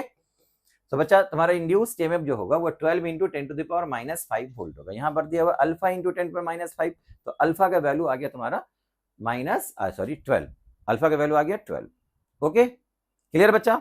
चलो नेक्स्ट क्वेश्चन देखते हैं हम लोग, A conducting current circular loop of radius 1 meter square is placed perpendicular to a magnetic field with which varies as B equal to this one. If the resistance of the loop is this one, the average thermal energy dissipated in the loop in one period is, one period कितना हो जाएगा देखो, one complete period में average thermal energy dissipation कितना होगा। तो average thermal energy dissipation in one complete period अगर निकालेंगे, average thermal energy dissipation in one complete period अगर निकालेंगे, तो वन कंप्लीट पीरियड में जो एनर्जी डिसिपेशन होता है due to change in current, due to alternating current, वो किसके बराबर होता है, I R M S square R into T.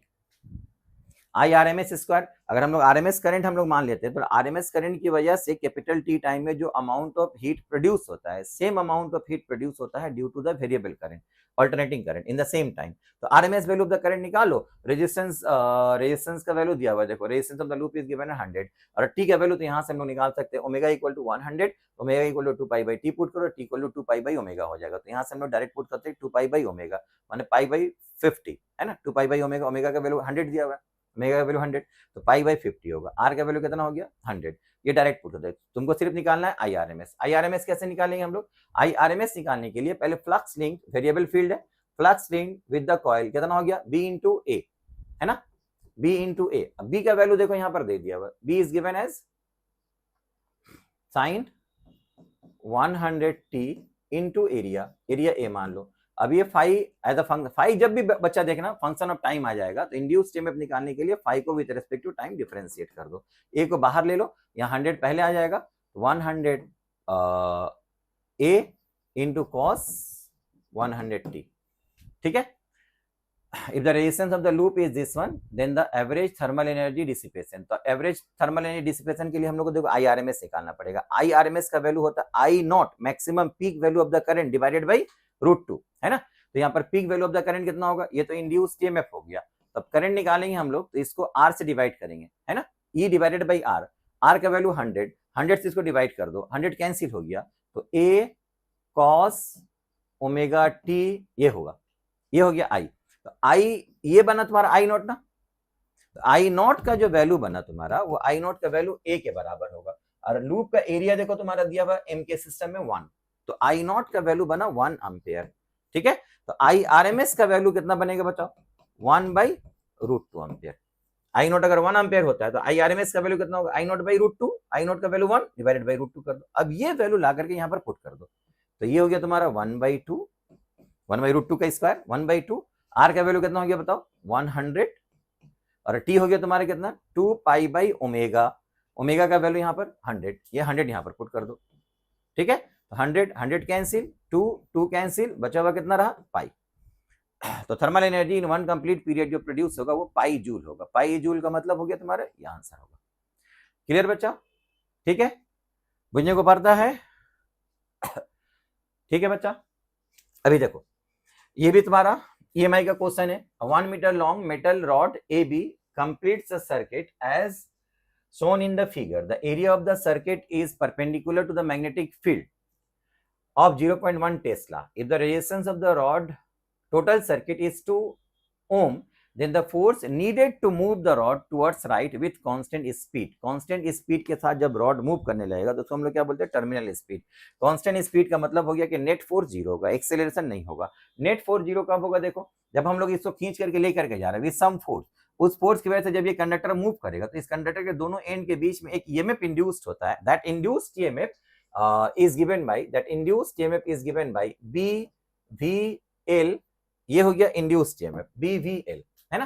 तो अब ये जब ईएमएफ इंड्यूस्ड होगा और ये रॉड अगर किसी सर्किट के साथ कनेक्ट होकर के या कोई कंडक्टर के साथ कनेक्ट होकर के एक क्लोज्ड लूप बना करके रखेगा, तो इस पोटेंशियल डिफरेंस की वजह से इसमें से करंट फ्लो करना शुरू हो जाएगा। वो करंट का फॉर्मूला कितना होगा बताओ, I which is equal to BVL divided by resistance of the loop, ठीक है। ये करंट जाने लगेगा, देखो बच्चा ये जब ये करंट, ये फील्ड अंदर की तरफ है ना, फील्ड इज इनवर्ट, वेलोसिटी इस तरफ होगा, तो ये डायरेक्शन ऑफ इंड्यूस्ड करंट हो गया, तो यहां से एक इंड्यूस्ड करंट होगा, वो करंट इस डायरेक्शन में फ्लो करना शुरू होगा, ऐसे करंट फ्लो करना शुरू होगा। अब जैसे ये करंट कैरिंग कंडक्टर हो गया, तो करंट कैरिंग कंडक्टर में देखो मैग्नेटिक फील्ड यहां पर है, करंट ऊपर जा रहा, तो ये मैग्नेटिक फील्ड अब इसके ऊपर एक फोर्स अप्लाई करेगा। मैग्नेटिक फोर्स कितना अप्लाई करेगा, इस डायरेक्शन में, and that force will be this one, ये फोर्स हो गया तुम्हारा इस तरफ, and this force is equal to BI into L, ठीक है।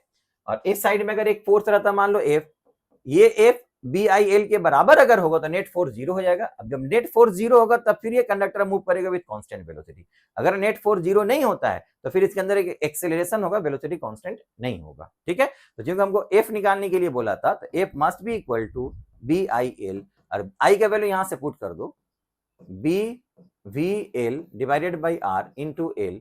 तो एफ का फॉर्मूला हो जाएगा यहां से B square L square by R into velocity. ये हम लोग डायरेक्ट फॉर्मूला की तरह भी यूज करते हैं।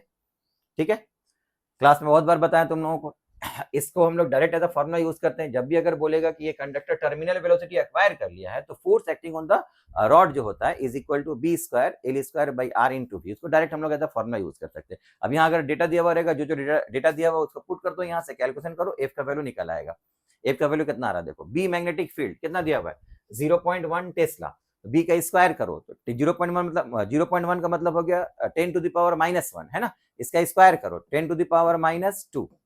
L length of the conductor दिया हुआ कितना बताओ 1 मीटर, 1 का स्क्वायर 1 होगा। वी वेलोसिटी किस कांस्टेंट वेलोसिटी से जा रहा है 1.5, तो यहाँ पर लिखो 1.5 divided by R, R resistance कितना दिया हुआ है 2, ये हो गया 2। ठीक है, तो यहां से अगर हम लोग इसको डिवाइड करेंगे तो देखो ये 10 टू द पावर -3 कर दो, 10 पर -3 करोगे तो एक तो 10 इससे मल्टीप्लाई करना पड़ेगा है ना, 10 टू द पावर -3, तो ये 10 मल्टीप्लाई करो तो ये 15 हो गया, या पॉइंट हटाओ नीचे 10 आएगा, 10 ऊपर लेकर आओ, 10 टू द पावर -3 हो तो 15/2 होगा। 15/2 को हम लोग लिख सकते हैं 7.5 10 टू द पावर -3 न्यूटन, ये बनेगा फोर्स। तो 7.5 10 to the power -3 newton is the force acting on the rod when it is moving with constant velocity। ठीक है, चलो नेक्स्ट क्वेश्चन देखो।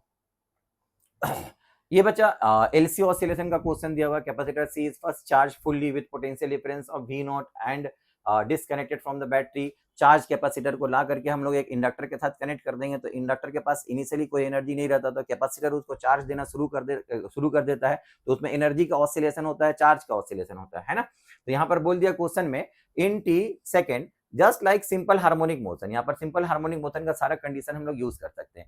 टी टाइम के बाद 25% of the initial energy in the capacitor is transferred to the capacitor. तो 25% energy अगर transfer करता है 25%, तो 25% का मतलब क्या हुआ 1/4 एनर्जी। तो 1/4 एनर्जी ऑफ द कैपेसिटर अगर ट्रांसफर करता है तो वो टाइम कितना लगेगा।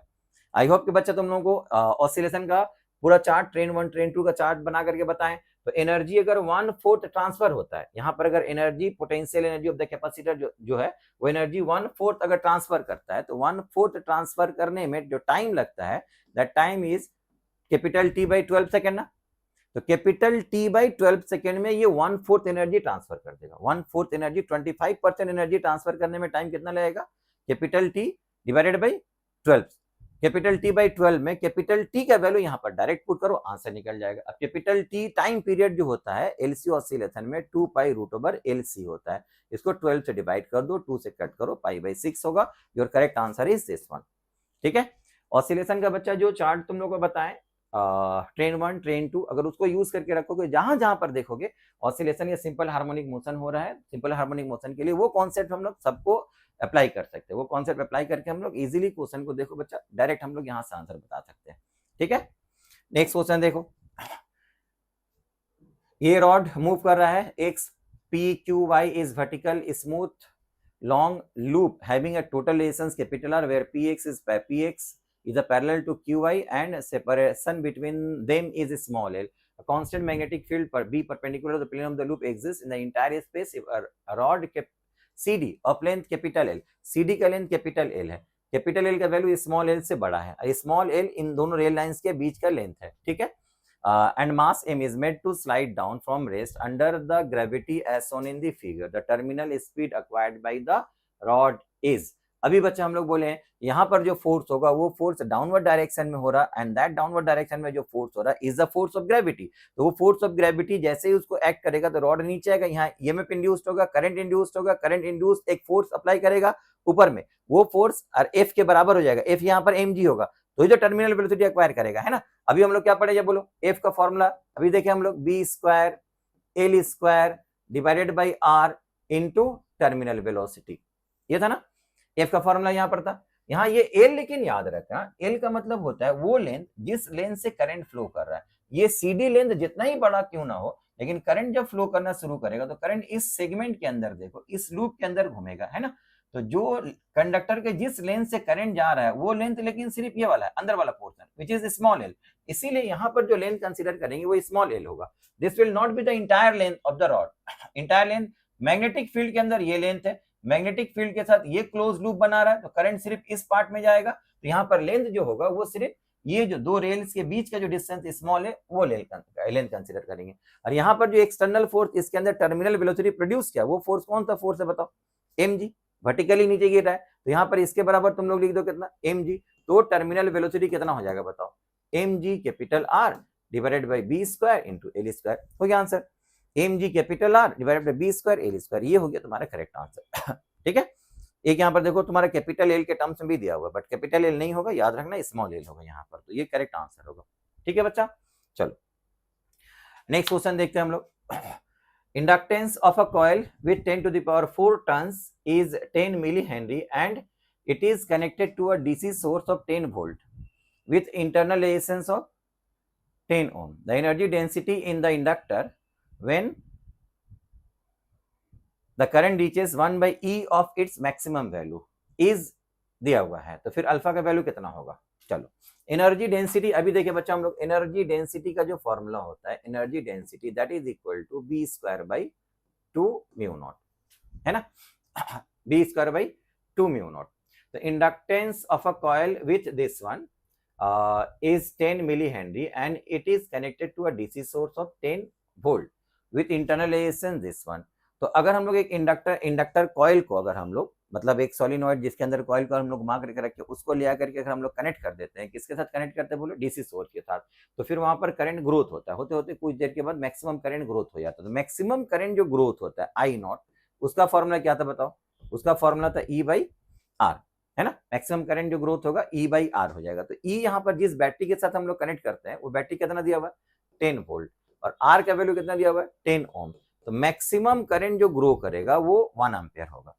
अब ये करंट जब ग्रो करना शुरू करेगा तो करंट ग्रो करते करते करते करते 1 by E times of its maximum value, that means जब उसका करंट जो होगा आई का वैल्यू जो होगा is equal to 1 by E times of I naught, I naught का मतलब 1, उस वक्त उसके अंदर जो एनर्जी डेंसिटी होगा वो एनर्जी डेंसिटी कितना होगा कैलकुलेट करो। तो यहां से B energy density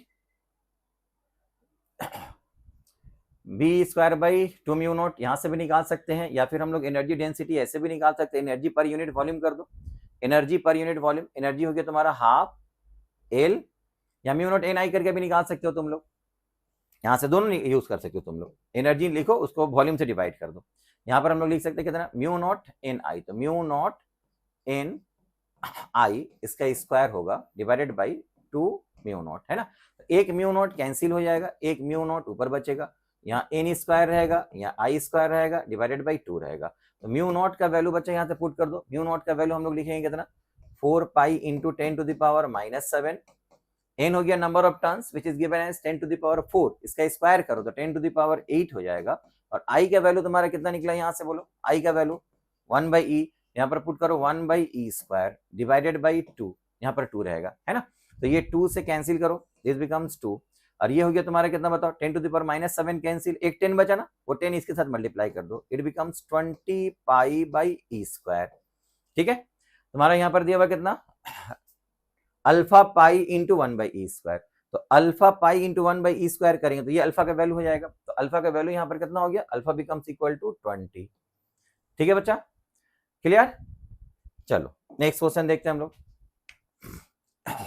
A conducting circular loop is rotated about its diameter at a constant angular speed of 100 radian per second in a magnetic field of 0.5 Tesla perpendicular to the axis of rotation. When the loop is rotated by 30 degree from the horizontal position, the induced EMF is 15.4 millivolt. The radius of the loop कितना होगा। तो जब एक loop को, एक coil को, एक circular loop को हम लोग अबाउट द एक्सिस रोटेट करते हैं, तो उसका देखो ये अबाउट द एक्सिस ऐसे रोटेट कर रहे हैं हम लोग, ऐसे रोटेट कर रहे हैं, तो फ्लक्स जो होगा ऐसा ऐसा बढ़ते बढ़ते मैक्सिमम होगा, फिर मिनिमम होगा, फिर मैक्सिमम होगा, तो वहां से due to change of magnetic flux एक ईएमएफ इंड्यूस्ड होगा। That in instant of time जब फाई का वैल्यू होगा तुम्हारा बी इंटू ए, ठीक है, B into A cos omega T बोल सकते हो ना, when the loop is rotated by 30 degree, cos omega T मान लो यहाँ पर cos omega T. At any instant of time magnetic flux linked with the loop जो होता है उसका फॉर्मूला क्या होता है, जब एक कॉइल को perpendicular to the magnetic field हम लोग रोटेट करते हैं तो टी टाइम के बाद magnetic flux linked with the coil जो होता है B dot A which is equal to B A cos omega T, cos theta, theta equal to omega into T होगा, है ना। तो यहां से अगर हम लोग फाई को with respect to time differentiate करें तो d phi by D t equal to कितना हो जाएगा बताओ, B A omega, this is sine omega T, है ना। तो यही हो गया तुम्हारा इंड्यूस्ड ईएमएफ, यही हो गया इंड्यूस्ड ईएमएफ।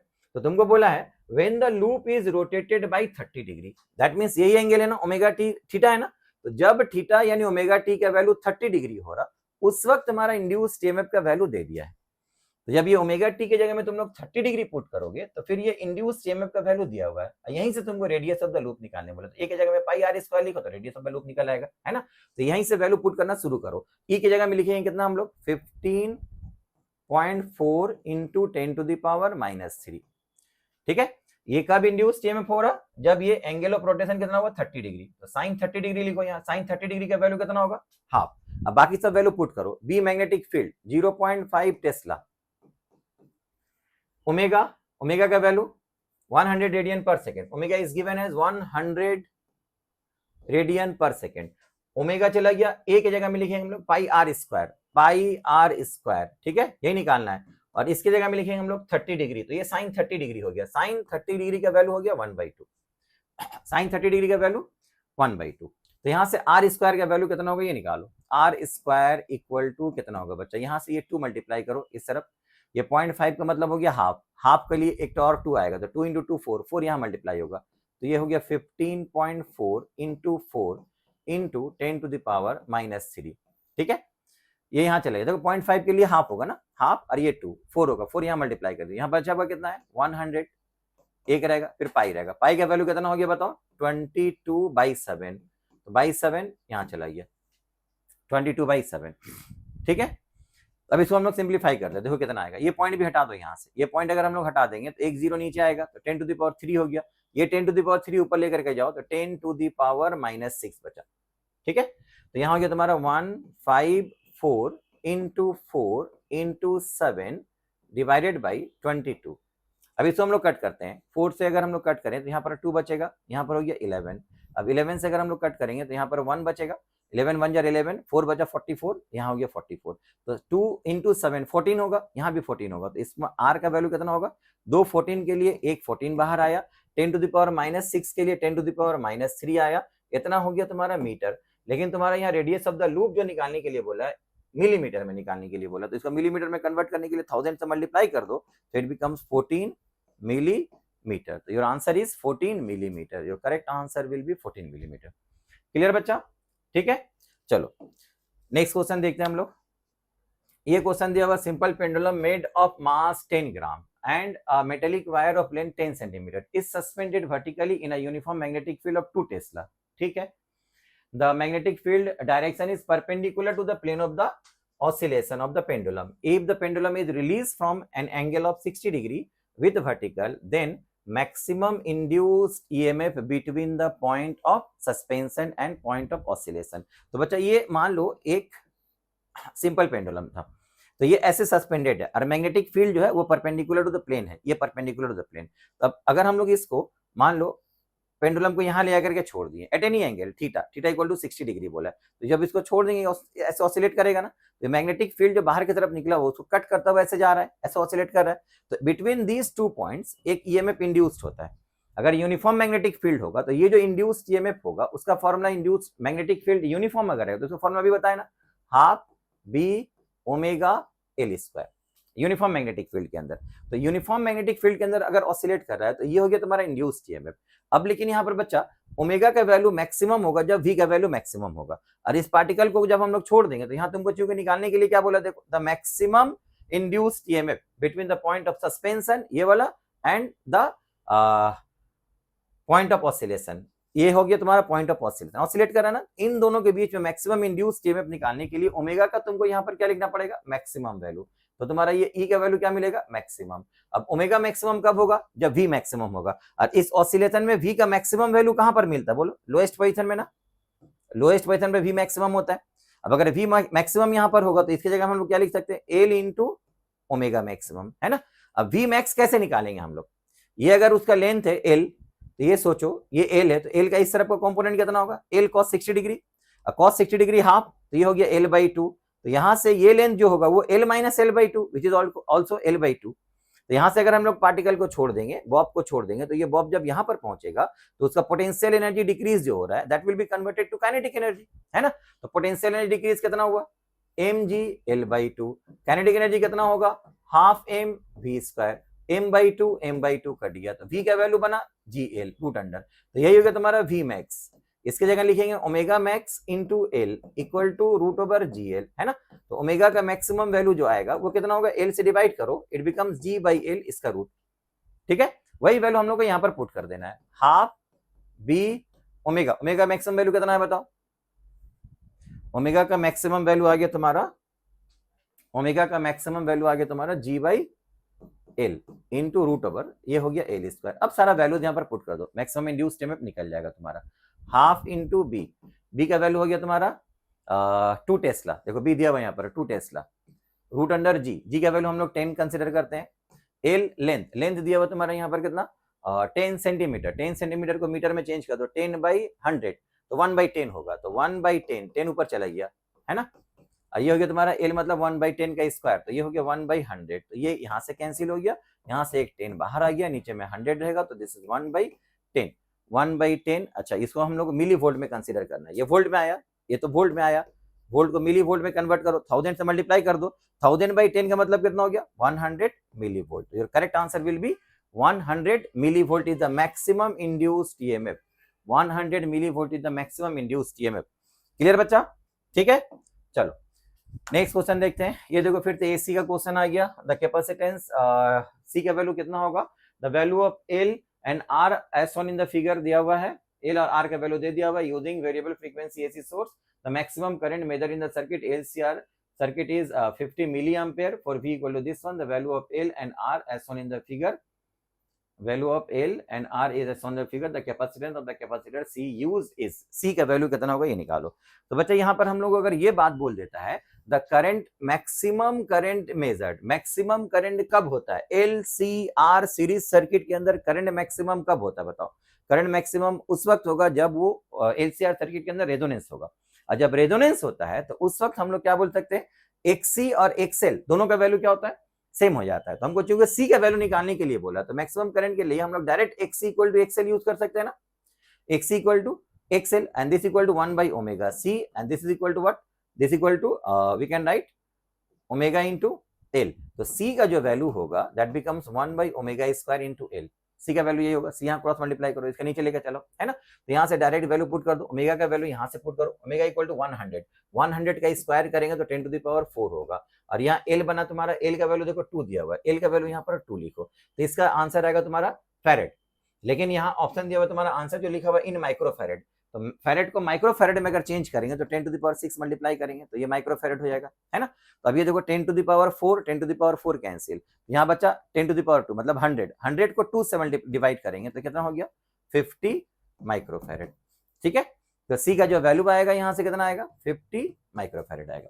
तो बच्चे यहाँ से क्वेश्चन जब भी हम लोग पढ़ेंगे, क्वेश्चन पढ़ते वक्त बार बार तुम लोगों को क्या बोल रहे हैं, क्वेश्चन को डिकोड करो, क्या क्या क्वेश्चन में दिया हुआ वो लिख लो, उसके बाद क्या निकालने के लिए बोल रहा है उसके अकॉर्डिंगली अप्रोच करो, ठीक है। तो यहाँ हम लोग को सी निकालने के लिए बोला, तो अब सी निकालने के लिए हम लोग सिंपल, क्योंकि करंट मैक्सिमम बोल दिया तो ये तो रेजोनेंस हो गया, अब रेजोनेंस के लिए हम लोग एक्सएल और एक्सी का वैल्यू सेम होता है, एक्सएल एक्सी का वैल्यू सेम किया, यहीं से सी का वैल्यू यहाँ से डायरेक्ट निकल जाएगा, omega is already given in the question, omega is already given in the question, और एल का वैल्यू भी यहाँ पर दिया हुआ है, इसको पुट करो, अब बाकी सब वैल्यू भी दिया हुआ है, बहुत सारा कुछ दिया हुआ है, अब सबको ही हमको यूज करना पड़ेगा, इट इज नॉट नेसेसरी, लेकिन जो दिया हुआ है उसको डायरेक्ट यूज करके हम लोग सिंप्लीफाई करेंगे तो हम लोगों का आंसर डायरेक्ट निकल आएगा, ठीक है।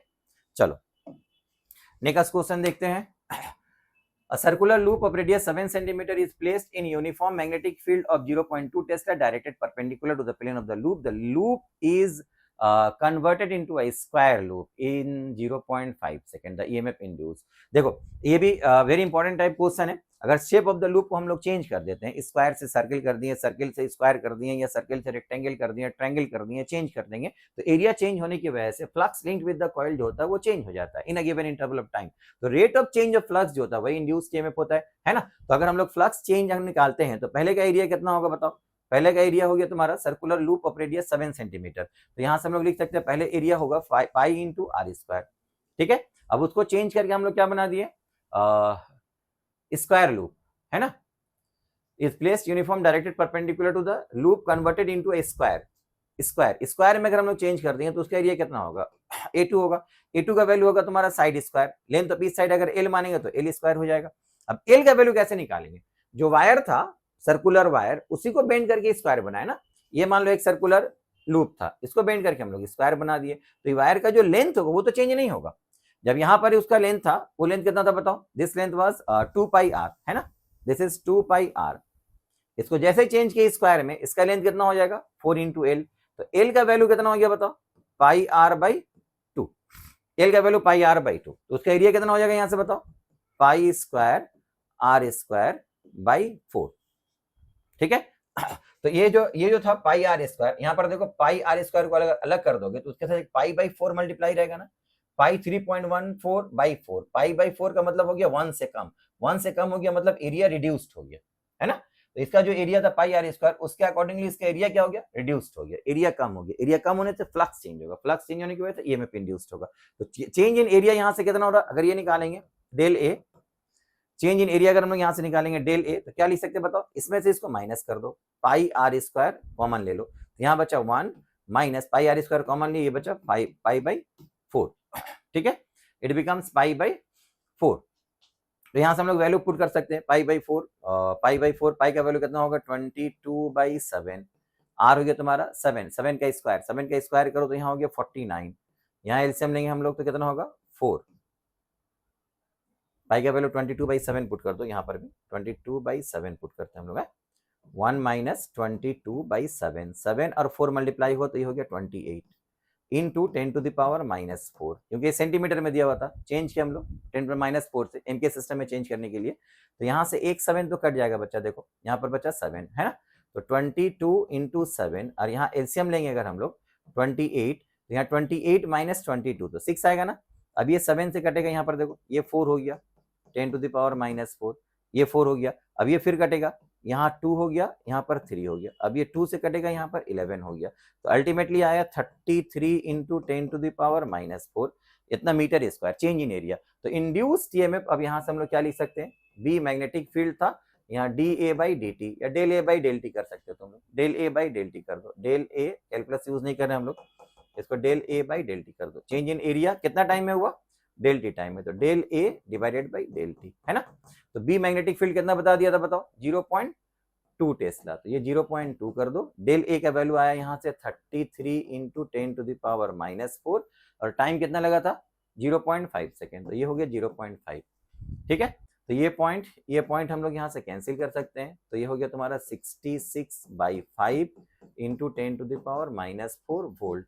अब आंसर देखो किसमें दिया हुआ, मिली वोल्ट में, 10 टू माइनस मिली वोल्ट अगर रहेगा तो इसको क्या करेंगे हम लोग, मिली वोल्ट का मतलब हो गया 10 टू द पावर -3 वोल्ट को मिली वोल्ट करो, एक 10 टू द पावर -1 बचेगा, 10 टू द पावर -1 को नीचे लाओ, ये हो गया 50, ऊपर हो गया 66, ये बना मिली वोल्ट।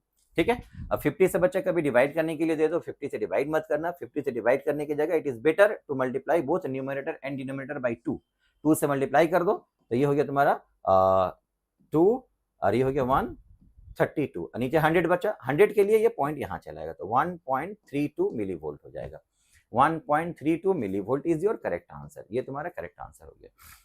ठीक है बच्चा, चलो नेक्स्ट क्वेश्चन देखते हैं हम लोग।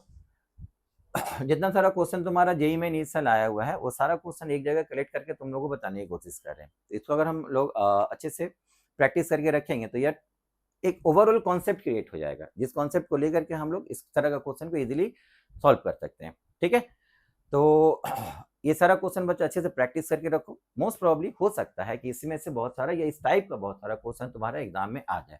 ठीक है, जैसे ये क्वेश्चन दिया हुआ देखो, suppose a long solenoid of 100 centimeter length, radius 2 centimeter, having 500 turns per unit length, carries a current I equal to 10 sin omega t ampere. Where omega का वैल्यू दे दिया हुआ तुम्हारा 1000 radian per second. A circular conducting loop B of radius 1 centimeter coaxially slided through the solenoid at a speed of 1 centimeter per second. The RMS current through the loop when the coil B is inserted 10 centimeter inside the solenoid is this one. तो यहाँ पर देखो इस तरह का question है, एक long solenoid है, मान लो इस तरह का एक लॉन्ग सोलिनॉइड है, ये कोएक्सियली हम लोग क्या कर रहे हैं, एक छोटा सा कॉइल है उसको हम लोग इसके अंदर ऐसे मूव करा रहे हैं. Eight any instant of time ये कॉइल यहाँ पर चला गया, तो इसके सेंटर में एक मैग्नेटिक फील्ड होगा. जब कॉइल से हम लोग यहाँ से करंट पास करवाएंगे, ऐसे कॉइल से, सोलिनॉइड के कॉइल से हम लोग करंट पास कराएंगे, इसके सेंटर में एक मैग्नेटिक फील्ड होता है. That magnetic field is equal to mu naught N I, है ना. और magnetic field at the centre जो होगा वो म्यू नॉट एन आई होगा. Number of turns per unit length, I is the current. ठीक है, तो यहाँ पर आई का वैल्यू बच्चा यहाँ दे दिया हुआ, देखो आई इक्वल टू दिया हुआ तुम्हारा म्यू नॉट एन आई. आई का वैल्यू यहाँ पर दिया हुआ, जो करंट जा रहा है सोलिनॉइड से, that current is equal to 10 sine omega T, this is B, है ना. तो अब ये कॉइल का अगर रेडियस हम लोग स्मॉल आर माने, इस कॉइल का रेडियस मान लो स्मॉल आर, तो इस कॉइल के अंदर जो फ्लक्स लिंक्ड होगा, that flux linked with the coil is equal to कितना होगा बताओ, that phi equal to B into A. ये ए हो गया pi small R square, because this is also circular loop. ठीक है, तो ये सर्कुलर लूप हो गया B into pi R square. तो बी का वैल्यू यहां से पुट कर दो, बी का वैल्यू यहां से पुट करो, यहां से हम लोग सब वैल्यूज भी पुट करके निकाल सकते हैं. तो यहां से कितना आएगा देखो, mu naught N into 10 sine omega T into pi R square. ठीक है, यहां से वैल्यूज हम लोग पुट कर सकते हैं. म्यू नॉट का वैल्यू हम लोग क्या पुट कर सकते हैं, 4 pi into 10 to the power -7. N number of turns per unit length कितना दिया हुआ है, number of turns per unit length is given as 500 turns per unit length. 500 turns per unit length n का value दिया हुआ है, this is 500 into 10. अब ये वैल्यू यहाँ लिखते हैं हम लोग, पाई और आर हो गया सेंटीमीटर, वो अंदर में जो छोटा वाला लूप है उसका रेडियस है, उसका रेडियस हमारा कितना हो गया बताओ, 1 सेंटीमीटर. 1 सेंटीमीटर को हम लोग चेंज करेंगे तो 10 टू द पावर -4 हो जाएगा, ये 10 टू द पावर -4 हो गया इंटू साइन ओमेगा टी, ये बना 5. ठीक है, सो द आरएमएस करंट हम लोग को निकालने के लिए बोला है. आरएमएस करंट के लिए हम लोग क्या करना पड़ेगा बताओ, we have to first calculate the maximum current. Maximum current के लिए पहले इंड्यूस्ड ईएमएफ निकालेंगे हम लोग, d phi by D t differentiate करो तो ये ओमेगा पहले आएगा. ये सब कितना हो रहा है ये देखो, 4 पाई 5 से इसको मल्टीप्लाई कर दो तो ये हो गया 5 2 जा 10, सॉरी 5 4 जा 20. ओके, तो 20 pi into pi, pi square हो गया, पाई स्क्वायर 2 पाई स्क्वायर हो गया. अब 20 का एक जीरो ले लो, यहाँ पर 2 जीरो, 2 और एक 3, 3 और ये एक 4, 4 zero 10 to the power -4 cancel हो गया, तो यहाँ पर बचा हुआ 10 to the power -7 into omega cos omega T into omega cos omega T. Differentiate कर दिया हम लोग, तो ये निकल गया तुम्हारा क्या चीज बताओ, ई. अब ई को अगर हम लोग आर से डिवाइड कर देंगे तो मिल जाएगा तुम लोगों को क्या चीज, करंट. अब करंट का अगर पीक वैल्यू निकालना है, मैक्सिमम वैल्यू, तो मैक्सिमम वैल्यू के लिए कॉस ओमेगा टी का वैल्यू कितना होना चाहिए, दिस इज मैक्सिमम 1, ये 1 पुट कर दो तो यहां से आएगा तुम्हारा 2 pi square 10 to the power -7 into omega. Omega is given as 1000 radian per second, तो यहाँ पर 1000 का मतलब हो गया 10 टू द पावर 3. अब तुमको बोला है आरएमएस वैल्यू कितना होगा, आरएमएस वैल्यू के लिए इसको हम लोग √2 से डिवाइड करेंगे, है ना. √2 से डिवाइड करो तो कितना आ रहा है बताओ, यहाँ से ये हो गया 10 टू द पावर 3, यहाँ से कैंसिल करेंगे तो ये बचेगा 2 पाई स्क्वायर. पाई स्क्वायर को हम लोग ऑलमोस्ट 10 कंसिडर करते हैं ना, पाई स्क्वायर का वैल्यू 10 हो गया, तो यहाँ हो गया 10 to the power -4 divided by √2 से डिवाइड कर दो, माइक्रो एम्पेयर.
ये 10 ऊपर जाएगा तो ये 10 टू द पावर -6 होगा। अब 10 टू द पावर -6 एम्पेयर को हम लोग क्या लिख सकते हैं, माइक्रो एम्पेयर। ठीक है, तो ये बना 200/√2, 200/√2 माइक्रो एम्पेयर, है ना।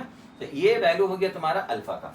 अब 200 का नियरेस्ट आंसर हम लोग को यहाँ पर कितना दिया हुआ है, 200 का नियरेस्ट आंसर दिया हुआ 197, तो तुम्हारा करेक्ट आंसर होगा 197। क्लियर बच्चा, ठीक है। Current equal to induced EMF, maximum induced EMF divide by resistance, resistance हम लोग छोड़ दे रहे तो रेजिस्टेंस से डिवाइड करेंगे तो 10 टू द पावर -6 आ जाएगा, तो फिर हमारा आंसर मिल जाएगा। ठीक है, चलो नेक्स्ट क्वेश्चन देखो यहाँ पर, find the for the series LCR circuit connected in 220 volt 50 hertz AC source as shown in the figure, the power factor is α/10। तो पावर फैक्टर का बच्चा इससे पहले क्वेश्चन निकाले थे, इस तरह का क्वेश्चन दिया हुआ रहेगा तो पावर फैक्टर का मतलब होता है cos फाई, उसके लिए पहले फाई निकाल लें। अब फाई निकालने के लिए अगर एक्सएल एक्सी आर ये सब दिया हुआ रहेगा तो फाई निकालने का सिंपलेस्ट वे क्या है, tan phi equal to XL और एक्सी का डिफरेंस डिवाइडेड बाय आर। तो एक्सएल और एक्सी का डिफरेंस कितना होगा, 150 और 70, डिफरेंस हो गया कितना बताओ, 80 डिवाइडेड बाय 60 व्हिच इज 4/3। तो फाई का वैल्यू हो गया तुम्हारा 53 डिग्री। तो पावर फैक्टर अगर हम लोग बोलेंगे तो cos 53 डिग्री, cos 53 डिग्री का वैल्यू 3/5, 3/5 का मतलब हो गया 0.6। तो करेक्ट आंसर इज 0.6। अच्छा, वहां α/10 दिया हुआ, α/10 का मतलब 6/10 होगा, तो अल्फा का वैल्यू हो गया तुम्हारा 6, अल्फा का वैल्यू हो गया तुम्हारा 6। क्लियर, चलो नेक्स्ट क्वेश्चन देखो। The electric current in the circuit is given as I equal to I naught small t by capital T, the RMS current of the for the period t equal to 0 to t equal to capital T, t equal to 0। कोई भी एक time period में RMS value निकालने का formula क्या बताओ, I RMS value निकालने का फॉर्मूला क्या है, पहले स्क्वायर फिर मीन फिर रूट, है ना। तो पहले स्क्वायर करो, जो करंट दिया हुआ उसका स्क्वायर करो, फिर उसका मीन एवरेज निकालो, वेरी स्मॉल टाइम में इंटीग्रेशन करेंगे 0 to t 1/t, फिर उसका रूट, ये रूट नहीं दे करके यहाँ पर हम लोग स्क्वायर दे रहे हैं, लास्ट में रूट कर देंगे हम लोग। ठीक है, तो यहाँ पर आई का जो वैल्यू दिया हुआ था उसको पुट करो, आई का जो इक्वेशन दिया हुआ रहेगा यहाँ पर, जो इक्वेशन दिया हुआ रहेगा उसको यहाँ पर पुट कर दो। तो ये हो गया तुम्हारा आई नॉट का स्क्वायर और ये हो गया तुम्हारा small T square by capital T square, है ना, small T square by capital T square D T. तो कांस्टेंट को बाहर करो, आई नॉट स्क्वायर बाहर चला गया, टी स्क्वायर यहाँ है तो ये हो गया टी क्यूब, यहाँ इंटीग्रेशन करेंगे टी स्क्वायर का इंटीग्रेशन बोलो कितना होगा, टी क्यूब बाई 3, है ना। टी क्यूब बाई 3 में upper limit minus lower limit put कर दो, कैपिटल टी क्यूब बाई 3 रहेगा, ये टी क्यूब कट गया, तो यहाँ से हम लोग क्या मिला, आई आर एम एस का स्क्वायर। तो सिर्फ आई आर एम एस का वैल्यू कितना होगा बच्चा, इसका ऊपर रूट कर दो, रूट करोगे तो कितना होगा, आई नॉट बाई √3, है ना। तो I naught by √3 is your correct answer. Clear, ये देखो बच्चा, ये क्वेश्चन है तुम्हारा, इंडक्टर स्टोर इतना joule of magnetic field energy and dissipates 32 watt of thermal energy due to its resistance when an AC current of 2 ampere and frequency 50 hertz flows through it, the ratio of inductive reactance to its resistance. ठीक है, तो बच्चा यहाँ से देखो, जो magnetic energy store हो रहा है वो 16 जूल है ना। तो मैग्नेटिक एनर्जी का जो फॉर्मूला होता है, मैग्नेटिक एनर्जी का फॉर्मूला हम लोग क्या लिख सकते हैं बताओ, मैग्नेटिक एनर्जी का जो फॉर्मूला होगा E = ½ L I स्क्वायर। तो ये बना तुम्हारा 16 ½ L इंटू आई स्क्वायर। आई का जो वैल्यू है तुम्हारा वो 2 स्क्वायर, 2 का स्क्वायर हो गया 4, ये कट गया 2, 2 से कटा यहाँ से 8, तो एल का वैल्यू हो गया तुम्हारा 8 हेनरी। ठीक है, एंड थर्मल पावर जो है, थर्मल पावर का फॉर्मूला हो गया तुम्हारा आई स्क्वायर इंटू आर। तो ये हो गया 32 और आई का वैल्यू हो गया 2 का स्क्वायर 4 इंटू आर, तो आर का वैल्यू बना तुम्हारा 8 ओम। तो बच्चा तुमसे क्या फाइंड करने के बोला, ratio of the inductive reactance to its resistance. तो इंडक्टिव रिएक्टेंस हो गया तुम्हारा एक्सएल, रेजिस्टेंस हो गया आर, तो इसका वैल्यू लिखेंगे हम लोग ओमेगा इंटू एल, है ना। This becomes omega L by R. अब ओमेगा का वैल्यू हो गया 2 pi F into L divided by R. अब सारा वैल्यूज पुट कर दो, 2 पाई का वैल्यू हो गया 3.14, एफ फ्रीक्वेंसी देखो यहाँ पर दिया हुआ 50 हर्ट्ज, है ना। तो ये लिखो 50, एल का वैल्यू आया 8 डिवाइडेड बाई आर, आर का वैल्यू भी 8, 8 और 8 कैंसिल हो जाएगा, तो 50 इंटू 2 100 होगा, 100 को इससे मल्टीप्लाई कर दो, 314 योर करेक्ट आंसर। ठीक है, तो तुम्हारा इंडक्टिव रिएक्टेंस एंड रेजिस्टेंस का जो रेशियो आ जाएगा वो 314 आ जाएगा। ठीक है बच्चा, चलो नेक्स्ट क्वेश्चन देखो, ये हो गया तुम्हारा क्वेश्चन जो इसी साल जेईई एडवांस 2026 में आया हुआ था। यहाँ क्वेश्चन क्या दिया हुआ देखो, contains 4 conducting loops lying in the xy plane as shown in the figure. The loops are rotating about z axis passing through the point O with a time period capital T in clockwise direction the region x greater than 0 contains a uniform magnetic field B in the positive x direction. positive x direction का मतलब ये x y x direction में magnetic field बाहर की तरफ है ना. तो list 2 contains the quantitative variation of the induced current I for each of these loops. Choose the option which describe the correct match between the entries in list 1 to those in list. Matching का question है बच्चा. Match करने के लिए क्या कर सकते हैं हम लोग, देखो ये वाला ये पार्ट अगर हम लोग कंसीडर करेंगे तो ऑलरेडी हम लोग क्वेश्चन क्लास में किए हुए थे. देखो ये वाला रोटेट करते करते अंदर जाएगा, मैग्नेटिक फील्ड बाहर की तरफ है. देखो मैग्नेटिक फील्ड बाहर की तरफ है. जब ये अंदर जाएगा तो इसका फ्लक्स इंक्रीज करेगा. फ्लक्स अगर इंक्रीज करेगा तो इसके अंदर एक करंट इंड्यूस्ड होगा and that current will be in the clockwise direction. तो जब तक ये ऐसे घूमता हुआ रहेगा, देखो जब तक ये ऐसे घूमता हुआ रहेगा, फ्लक्स ऐसे ऐसे इंक्रीज करते करते करते करते जब यहाँ पर आएगा तो ये मैक्सिमम फ्लक्स हो गया. हाफ सर्किल जब अंदर चला गया, ठीक है, पूरा हाफ सर्किल जब अंदर चला जाएगा तो फ्लक्स बढ़ते बढ़ते मैक्सिमम हो जाएगा. तो उस वक्त करंट मैक्सिमम होगा, है ना. उस वक्त करंट का वैल्यू जो होगा क्लॉकवाइज होगा. उसके बाद जब वो बाहर निकलेगा तो बाहर निकलते वक्त उसका फ्लक्स का वैल्यू ऐसा ऐसा डिक्रीज करने लगेगा. जब फ्लक्स डिक्रीज करेगा तो फिर करंट कहाँ होगा, इन अपोजिट डायरेक्शन होगा. अब यहाँ पर जो फ्लक्स होता है, करंट जो होगा, वो करंट निकालने के लिए बच्चा देखो in any time, T time के बाद अगर हम लोग बोलेंगे, सपोज टी टाइम के बाद अगर हम लोग बोलते हैं, सपोज टी टाइम के बाद ये इतना सा अंदर चला है, ऐसे इतना सा अंदर चला है, कितना एंगल अंदर गया, दिस एंगल इज थीटा. तो इस रीजन के अंदर जो फील्ड के अंदर आया, उस रीजन के अंदर मैग्नेटिक फील्ड के अंदर जो फ्लक्स एसोसिएटेड होगा, that flux be equal to B into A होगा, है ना. तो बी मैग्नेटिक फील्ड हो गया और ए यहाँ पर क्या होगा, ए का फॉर्मूला यहाँ पर होता है this equal to half R into D theta. D theta का मतलब होगा तुम्हारे यहाँ पर कितना बताओ, आर्क. ये अगर हम लोग एक आर्क कंसीडर कर लेते हैं, ये अगर हम लोग आर्क कंसीडर करते हैं, इस आर्क का एंगल थीटा अगर है तो इसका एरिया कितना होगा, इसका एरिया होगा हाफ इंटू बेस. बेस हो गया तुम्हारा एस, एस इक्वल होगा आर थीटा, है ना. और हाइट हो गया इसका रेडियस, तो ये हो गया half into base into height. तो ये बना half R square into theta. ये हो गया इसका एरिया. अभी देखो कंप्लीट सर्किल अगर हो तो थीटा का वैल्यू 2 पाई हो जाएगा. यहाँ पर 2 पाई पुट करो तो 2 कैंसिल हो जाएगा, तो पाई 2 पाई पुट करेंगे, 2 कैंसिल हो तो पाई आर स्क्वायर आ जाएगा, है ना. तो यहाँ पर हम लोग लिखेंगे इसका area R square into theta. Very small time में ये लूप जो अंदर चला गया उसका एरिया कितना होगा, हाफ आर स्क्वायर थीटा. अब ये थीटा की जगह हम लोग यहाँ पर लिख सकते हैं कितना, omega into T. Theta equal to T time में, है ना. तो ये हो गया तुम्हारा फाई. अब फाई जैसे ही आया उसको टाइम के रेस्पेक्ट से डिफरेंशिएट कर दो, तो ये हो गया half B R square omega. जिसमें से यहाँ से देखो radius of the loop omega B सब कांस्टेंट है, तो ये d5/dt का वैल्यू आया. This is equal to induced EMF. जैसे इसको हम लोग रेजिस्टेंस से डिवाइड करेंगे तो आई मिलेगा. आई का वैल्यू होगा B omega R square divided by 2r. ये सारा वैल्यूज कांस्टेंट है, तो करंट का वैल्यू जो आएगा वो कांस्टेंट करंट आएगा, ठीक है. लेकिन ये याद रखना, हाफ साइकिल जब ये अंदर चला जाएगा तो फ्लक्स इंक्रीज कर रहा होगा. फ्लक्स इंक्रीज करने से करंट क्लॉकवाइज होगा, है ना. हाफ करंट इंक्रीज कर रहा होगा तो फ्लक्स इंक्रीज करेगा तो करंट होगा क्लॉकवाइज. क्लॉकवाइज करंट के बाद जैसे ही वो कॉइल घूमते घूमते घूमते बाहर निकलना शुरू करेगा तो फिर ऐसा ऐसा फ्लक्स डिक्रीज करेगा. फ्लक्स जब डिक्रीज करेगा तो करंट का डायरेक्शन ऑपोजिट हो जाएगा, एंटी क्लॉकवाइज हो जाएगा. तो उस वक्त भी लेकिन करंट का वैल्यू कांस्टेंट रहेगा. तो फर्स्ट हाफ साइकिल में कांस्टेंट पॉजिटिव करंट होगा clockwise, and next half cycle में कांस्टेंट नेगेटिव करंट होगा, मतलब एंटी क्लॉकवाइज डायरेक्शन में. तो तुम्हारा इसके साथ जो मैचिंग होगा, अगर हम लोग इसको मैच करते हैं तो इसके साथ जो मैचिंग होगा तो P के साथ देखो ये वाला total time period capital T, half cycle T/2 में positive half cycle constant current, negative half cycle constant current. तो इसके साथ मैचिंग ये होगा, ठीक है. P के साथ 3. अब P के साथ 3 कौन कौन सा है, देखो P के साथ 3 है तुम्हारा ऑप्शन नंबर C और ऑप्शन नंबर B. यहाँ P के साथ 5 है, यहाँ P के साथ 5 है. तो ये दोनों तो तुम्हारा ऑप्शन ऐसे ही कट, ये एलिमिनेट हो गया.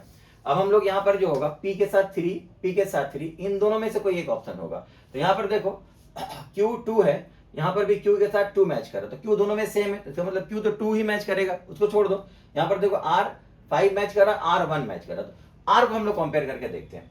यहाँ S4 है, यहाँ पर भी S4 है, तो दोनों सेम है, तो ये तो सेम आएगा ही, उसको चेक करने की जरूरत नहीं है.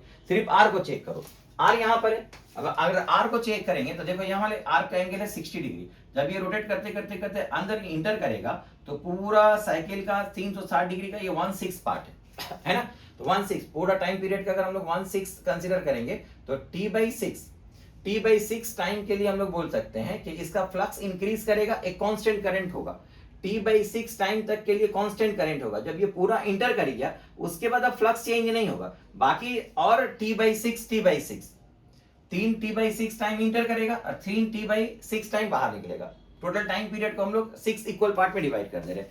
तो हाफ t/6 जब वो इंटर कर रहा है और बाकी हाफ t/6 बाहर निकल रहा। तो फर्स्ट t/6 टाइम में देखो उसका फ्लक्स इंक्रीज कर रहा है तो उसका एक कांस्टेंट क्लॉकवाइज करंट होगा, है ना। उसके बाद बाकी t/6 दो t/6 सेकंड में मतलब 180 डिग्री एंगल रोटेशन करने में 60 + 60 + 60 180 होगा। तो बाकी दो t/6 सेकंड में उसका फ्लक्स में कोई चेंजिंग नहीं होगा, पूरा लूप फील्ड के अंदर है, ना बढ़ेगा ना घटेगा, कांस्टेंट फ्लक्स चेंज नहीं हो रहा, no current, no induced EMF, no current. तो यहां से हम लोग बोल सकते हैं, देखो यहां से हम लोग बोल सकते हैं, यहां पर देखो पहला t/6 सेकंड में कांस्टेंट करंट हुआ, उसके बाद दो तो t/6 सेकंड में कोई करंट नहीं हुआ। अब फिर जब वो फोर्थ t/6 सेकंड में बाहर निकलेगा तो फिर से एंटी क्लॉकवाइज डायरेक्शन में कांस्टेंट करंट जाएगा। फर्दर जब पूरा बाहर निकल जाएगा तो कोई फ्लक्स चेंज नहीं होगा, कोई ईएमएफ इंड्यूस नहीं होगा। Again for another t/6 and t/6 second current will be equal to 0। तो इसका मतलब अगर r के साथ हम लोग कंपेयर करेंगे तो r किसके साथ मैच करेगा, 1 के साथ। तो r1 कहां पर है बच्चा, देखो यहाँ r5 है, यहाँ पर r1 है, तो your correct answer will be this one. ठीक है, ये करेक्ट आंसर हो जाएगा। नेक्स्ट क्वेश्चन देखो, ये एसी का जे एडवांस 2025 का क्वेश्चन है। लास्ट ईयर ये क्वेश्चन दिया हुआ था। ये क्वेश्चन में क्या दिया हुआ देखो, a circuit with an electrical load having impedance Z is connected with an AC source as shown in the diagram. The source voltage varies in time Vt equal to this. Source voltage तुम्हारा दे दिया हुआ है, T time बोल दिया है। List 1 shows various option for the load. Load के लिए इसके अंदर क्या क्या है वो सारा लिस्ट 1 में दिया हुआ है। The positive possible current I in the circuit as function of time are given in list 2. ये कौन सा करंट कहां पर हो सकता है ये दिया हुआ है, तो ये लिस्ट के साथ इसको मैच करना हम लोग को। ठीक है, तो पहले देखो बॉक्स के अंदर अगर हम लोग सिर्फ ये वाला रेजिस्टेंस रखेंगे, सिर्फ रेजिस्टेंस रखेंगे तो ये प्योर रेजिस्टिव सर्किट हो गया। प्योर रेजिस्टिव सर्किट के लिए बच्चा हम लोग क्या जानते हैं, प्योर रेजिस्टिव सर्किट के लिए वोल्टेज और करंट सेम फेज में हो जाता है, उसके बीच में कोई फेज डिफरेंस नहीं होगा, there will be no phase difference, है ना। प्योर रेजिस्टिव सर्किट में वोल्टेज और करंट के बीच में कोई फेज डिफरेंस नहीं होता है। उसका करंट का वैल्यू जो होगा वो मैक्सिमम हो जाएगा। और मैक्सिमम करंट यहाँ पर क्या मिलेगा बताओ, मैक्सिमम करंट यहाँ पर मिलेगा तुम्हारा V0/R। तो V0 का वैल्यू यहाँ पर देखो दिया हुआ 300 और R का वैल्यू दिया हुआ 30। तो 300 को 30 से डिवाइड कर दो, इट बिकम्स 10 एम्पियर। तो peak value of the current जो होगा, करंट का वैल्यू वोल्टेज का वैल्यू, वोल्टेज देखो यहाँ पर साइनोसॉइडल कर्व दिया हुआ है ना, तो करंट का वैल्यू भी साइनोसॉइडल कर्व होगा, नो फेज डिफरेंस एक ही होगा, लेकिन करंट का पीक वैल्यू जो होगा वो 10 एम्पियर होगा। ठीक है, तो साइन का कर्व 0 से स्टार्ट होता है, 0 से स्टार्ट होने वाला कर्व कहां पर है देखो, एक ये है और एक ये है। इसका पीक वैल्यू यहाँ से देखो, पीक वैल्यू दिया हुआ वाला 5 और इसका यहाँ से यहाँ पीक वैल्यू दिया हुआ 10। तो हमारा peak value of the current कितना आएगा, 10 आएगा। तो यहाँ पर पी के साथ हम लोग मैच कौन करेगा, एप्रोप्रिएट मैच जो हो रहा है वो 3 हो रहा है। ठीक है, अब पी के साथ 3 ऑप्शन कहाँ कहाँ है देखो, पी के साथ 3 एक ऑप्शन ये है, पी के साथ 3 एक ऑप्शन ये है। तो पी के साथ 1 ये एलिमिनेट हो गया, पी के साथ 1 ये एलिमिनेट हो गया, मतलब ए और सी में से कोई एक आंसर होना चाहिए। ठीक है, ए और सी में से अगर हम आंसर खोजोगे तो देखो ए और सी में S1 ये तो चेक करने की जरूरत नहीं है, एक ही आएगा। R यहाँ पर भी 2 है, R2 के साथ मैच कर, ये भी चेक करने की जरूरत नहीं है। यहाँ Q5 Q4, तो Q को हम लोग को देखना पड़ेगा किसके साथ मैच कर रहा है। ठीक है, अब अगर हम लोग Q देखें, Q दिस वन, तो Q हो गया तुम्हारा RL सीरीज सर्किट। अब RL सीरीज सर्किट में हम लोग क्या जानते हैं, RL सीरीज सर्किट में वोल्टेज हमेशा करंट को लीड करता है, वोल्टेज हमेशा करंट को लीड करता है ना। RL सीरीज सर्किट में वोल्टेज लीड करेगा, करंट लैग करेगा। यहां पर अगर करंट स्टार्ट हो रहा है देखो फ्रॉम 0, साइन का कर्व है, तो सॉरी वोल्टेज स्टार्ट हो रहा है फ्रॉम 0, तो करंट जो होगा उससे पीछे रहेगा, उससे नीचे से स्टार्ट होगा। तो करंट नीचे से स्टार्ट होने वाला ऑप्शन कहां कहां है देखो, एक ये है और एक ये है। इसमें अगर हम लोग बोलेंगे तो करंट का पीक वैल्यू देखो 20 तक जा रहा है। इसमें अगर हम लोग बोलेंगे तो करंट का पीक वैल्यू देखो 5 से ऊपर कुछ है, 5 से थोड़ा सा ज्यादा है, मतलब ये 6 के आसपास है, 6 तक जा रहा है ना। तो हम लोग पीक वैल्यू यहाँ पर कौन कितना आ रहा है ये कैलकुलेट करो। तो इस कंडीशन में पीक वैल्यू निकालने के लिए हम लोग क्या लिखेंगे, पीक वैल्यू निकालने के लिए लिखेंगे V0 डिवाइडेड बाई Z।